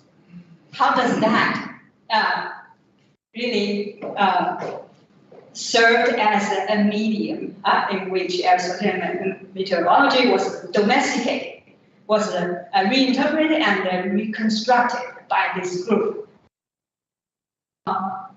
So first I will talk about weather-related traditions of prognostication and the art of war in traditional China, and then I'll talk about Jie Xian, his own work. So there's an early phase in which he had known about Jesuit learning, but not quite extensively. So at that phase, he wrote 2 books. One is several books, but 2 of them are particularly relevant here. One is Inquiries into Heavenly Questions, and this cosmological discussion. And the other one is 100 Words on Military Strategy. That is really a book on military deployment. And then the third section I'll talk about his more mature work, and that's the work developed in collaboration with the other members of the Fang School and within that general direction by Fang Yizhi. And then I'll have some conclusions. Okay, so weather-related traditions of prognostication. So as I said in the abstract, the so-called meteorology in pre-modern China, let's say just before the arrival of modern meteorology in early 20th century, it was really a hodgepodge of all kinds of talks and practices about the weather. But particularly persistent and prominent over the centuries are these practical traditions, telling people how to predict the weather, like the weather law, the peasant proverbs, the sailors' proverbs, but there are also entire manuals for weather forecasts. That's one kind, which makes short-term projections of weather. But the other kind is more like divination. So look at the weather conditions. There's clouds, there's a thunderstrike, whatever. And what does it mean for what you are doing? And that is meteoromancy. So I'm going to give you a couple of examples.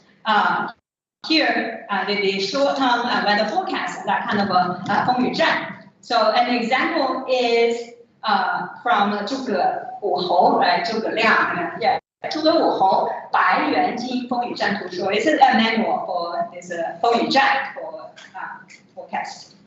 虚火出师, it says at sunrise, if dark clouds appear that resemble a rooster's head, a banner, a dragon, a snake, or a 林芝麻香, there will be heavy rain in the afternoon during 未延伸 hours. If the clouds look like fish scales, there will be gusty wind. Okay, so these manuals tend to have entries that look very fantastical, like it has to look at really strange things, shapes. Anyways, but you find that kind of very unique language. We're talking about language of science, yeah, unique language in that whole genre of literature. Now, the second tradition is meteoromancy.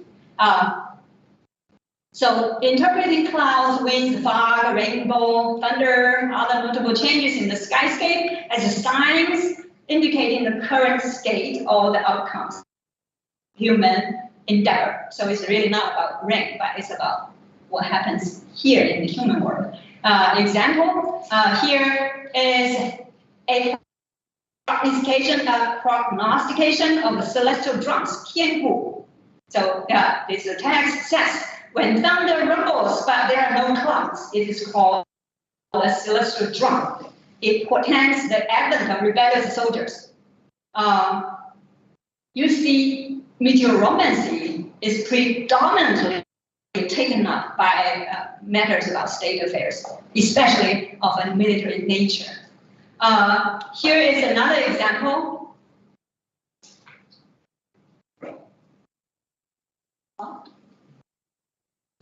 I have another example. What happened? Oh yeah, did I? Wow, okay, so I messed up, but no big deal. Okay, now I had another slide which shows clouds, dark clouds. So here you have an overcast sky, and the interpretation is that it indicates, something similar. It's a possibility of a plot that's been in order. Now, but a very unique kind of meteoromancy is known as Wang Qi or Wang Min Qi, which had ancient origins.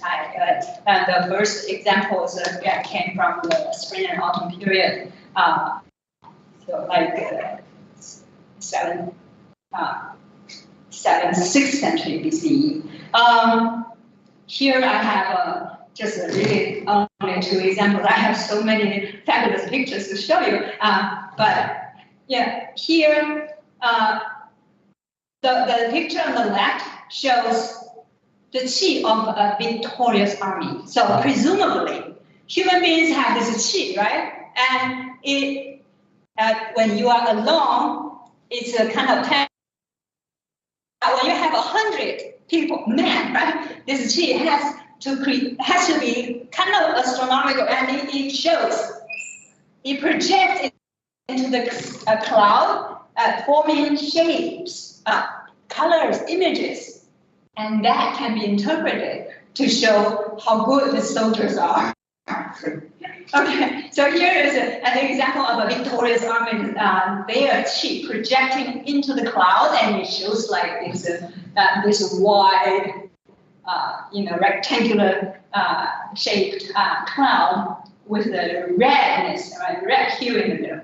And then on the right, you see the opposite, which is the chi of a defeated army. So here it says it may appear, so this kind of army, it may appear and disappear, gather and disperse like a fog, just forming. And this is the chi in decline. It is seen, if it is seen above the enemy can be attacked. In other words, these kind of predictions, they are used as the armies, this 참모, the advisors making decisions about whether you attack or you withdraw. And they are supposed to carry a lot of weight. And another kind of meteoromancy deals with winds. Winds are supposed to be particularly potent in communicating some kind of divine message of what is to come. And wind, the direction, they have this, on the shi, this cosmograph that for diviners, in which they marked very delicately all these angles to measure the wind. And wind divination based on the angle at a particular time of day, particular season, particular day of the year. And these are supposed to carry these very significant messages. And that was the context in which this Chinese technology of measuring wind, there's a wind gauging probe was developed. So anybody who is a minister of war, or you serve in the Ministry of War, you need to have a thorough understanding. You should have memorized the tens of these manuals. You should recognize immediately this cloud, this bird, crow, but weather conditions, and what is to be covered for your project at hand. So now, aeromancy of all these different traditions have been a prominent part of Chinese military culture, and there's almost an unbroken this tradition of publishing in these fields. And the first major military classic, Sun Tzu Bing Ba, had this to say, right? There are 5 major factors helping to win a campaign, military campaign. The Tao, or the right cause, of heaven, which is opportune moment, and earth, which is advantageous terrain, and general, so the person who is commanding the campaign, and then law, and the efficient logistics. So these are 5 factors in which you see Tian, or the opportune moment, is the one that deals with the weather, the season, the climate. Okay. Whoa. Okay. So the another Taigong, this Tiger Liu Tao, this military text even said that a commander have a capable team of advisors, and 3 of them must be specialists for observing the winds and watching the qi, and they should be equipped with the state-of-the-art equipment, which is the yunti and the feilo. These are the things that they carry along to observe the winds and what qi, the qi of the enemies. Anyways, so and I will just really go through this very fast. So lately, because of this dynastic transition, these violent changes and wars going on, really from 1620s all the way until 1680s. So there you see a flourishing of this military meteoromancy and this kind of text, and I just list a few of this. And so Jie Xuan, therefore, was an heir to that whole culture. And early in his career, as I mentioned, he wrote these 2 books, and the first was the first highlighted Hao Shu was on cosmology, in which he already showed that he had read Gentry works. like theory about the four elements, the idea of the Earth as a globe, and especially Aristotelian meteorology, in which he said that in Chinese, earlier Chinese, there's astrology. You interpret images of the stars as, like an image hanging down by heaven to display indications of the future. So, 天垂象, it comes descended by heaven. But after reading Aristotelian meteorology, he realized actually all this so-called xiang was not really happening in the celestial realm. The stars don't move. It is the clouds that move, and the other things, in the atmosphere that move and causing our vision of those things to be moved, to be moving. And therefore, so they don't have that kind of divine meaning to that. So that's really interesting. And we don't know exactly what kind of sources he read at that stage, but it was published in 1645.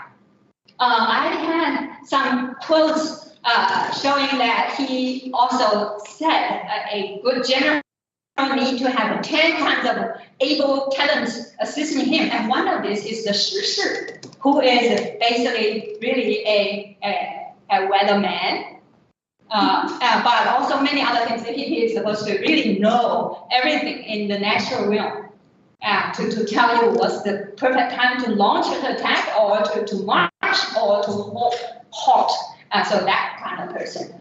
Now here I want us to read this just a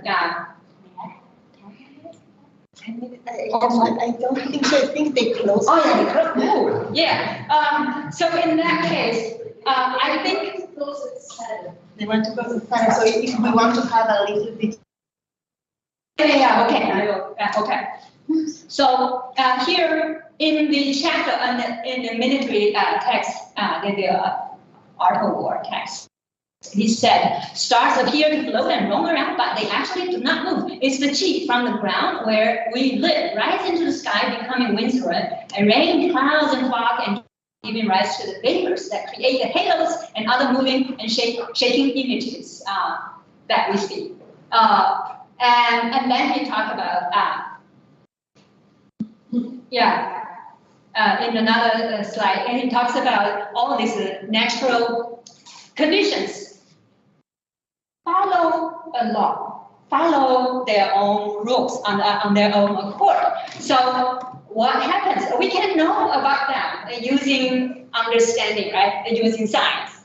And then we have to work with natural conditions. We cannot change that condition. And so a good strategist will be able to take advantage of all the favorable conditions of the weather, but will be able to defend and protect his troops in adverse conditions. But the weather conditions are not weather conditions. They are natural events. They have no connection, no meaning, no indicative meaning for human endeavors. So I thought that says really well how he takes Aristotelian meteorology.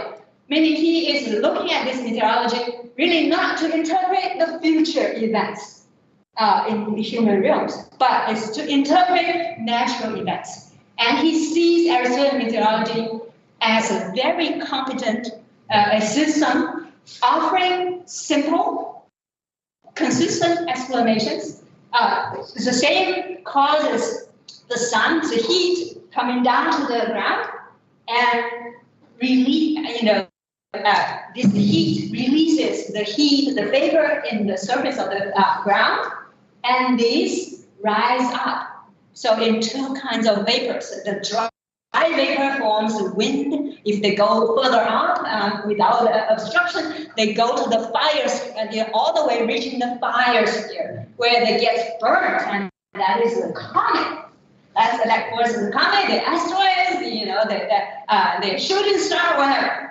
So that's the wind and the dry vapors. And then the moisture vapors contribute to pending the cloud formation, how high they can go up. Then it could be rain, it could be snow, it could be hail. Yeah. And this simplicity was attractive. And anyways, now going to the third stage, the mature kind of work, you see Jie Xuan and his community really were working on Aristotelian meteorology, trying to make it kind of a more viable as a science with a practical utility. Aristotelian meteorology profoundly was interested in causal explanations. And the Jesuits already made a great great step towards to meeting Chinese needs by creating sections like Fengyu Zhen, meaning science of wind and rain, meaning telling people how to. But that wouldn't be in Aristotelian text originally, and so they were already making that step.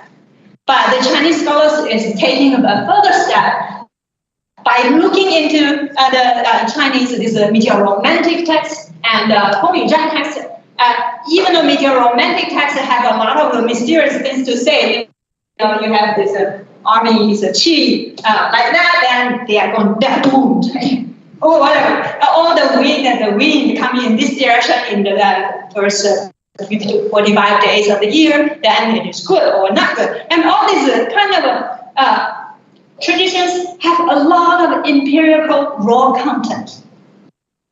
They have observed a lot of patterns, although they are locally based. The sailors have their thing, right, about hurricanes and these tornadoes. And then the people on land and the farmers have their own thing, as it's more in tune with seasonal changes and so on. And the wind quarter, that meteoromancy, it is really interesting because they classify winds in terms of the forces, angle, but also the force. And they talk about winds rustling the leaves, or they take away the twigs, or they uproot the trees at 10 different levels, scales. So it is really a body of very intriguing empirical data. And so you see these Chinese scholars working really heavily with this literature and trying to use Aristotelian meteorology interpreted by Aristotelian Confucian cosmological terms like yin and yang, rather than the sun and earth. So trying to develop a theory, localize a theory to explicate and to make use of this locally available empirical data, empirical knowledge about the weather patterns. And anyways, I thought this is amazing. I want to conclude with this picture, and this is one of those images that Jie Xuan illustrated. So one image is showing all these these atmospheric phenomena, from the comets to wind to the formation of sulfurite, whatever water, and the rain and storm and thunder strike and lightning, whatever. And then these other members in the school would copy them and carry it in their own books, and they add additional books, and they created really a new visual language talking about natural phenomena. Sorry. Did I miss my conclusion? Okay, here. So the perceived potential of military utility was a major reason motivating these people to study and critique and develop Aristotelian meteorology. And then the positive exposure to Aristotelian meteorology led to his flat rejection of some of the meteoromantic techniques that had been employed to predict the outcome of battles or prescribe specific military actions. So in that regard, I think he really had developed this idea of natural laws and its separation from human affairs. And number three, and the kind of brand of meteorology that they developed was profoundly oriented towards the utility, different from the Western scholastic context. Thank you very much. Thank you for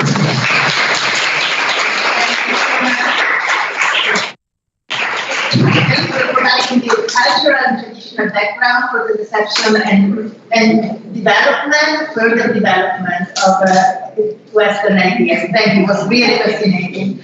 I am afraid we only have 5 minutes, so probably only space for one simple question, or for 2 questions if they are very fast.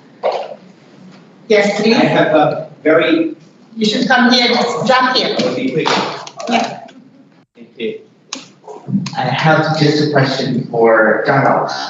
So I would like to ask you, if they were implementing Aristotelian futurology and ideas concerning the web as well, or this kind of concepts, do you think that this was jeopardizing the idea of Tianming, so the mandate of heaven as well, or somehow how did they deal with supernatural phenomena? For example, this kind of as you know, there were some tales before the end of a dynasty that a dragon will appear somewhere. Like, for example, in the Song dynasty, there were a lot of these reports that, the dynasty collapsed. So somehow, how did, these kind of scholars were dealing with the concept of the mandate of heaven and Tianming in this sense?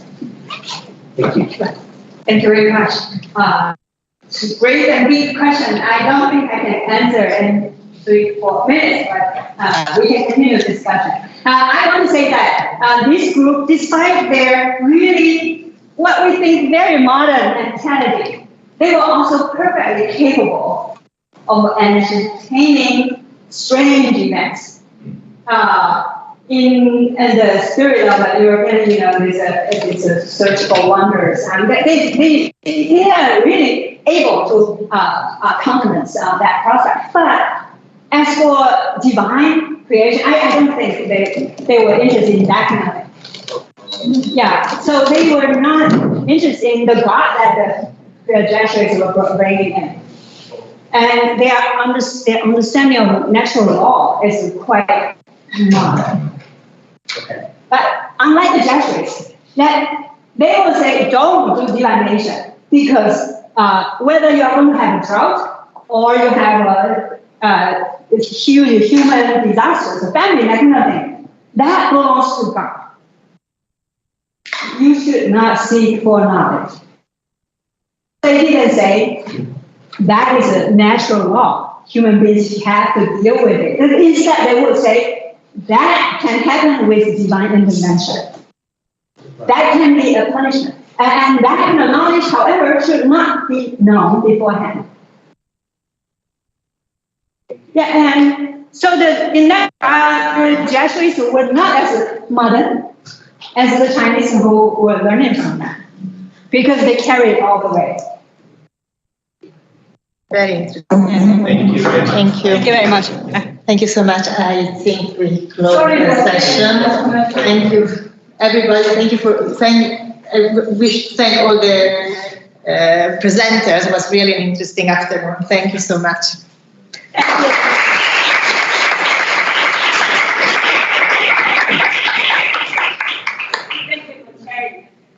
Thank you for the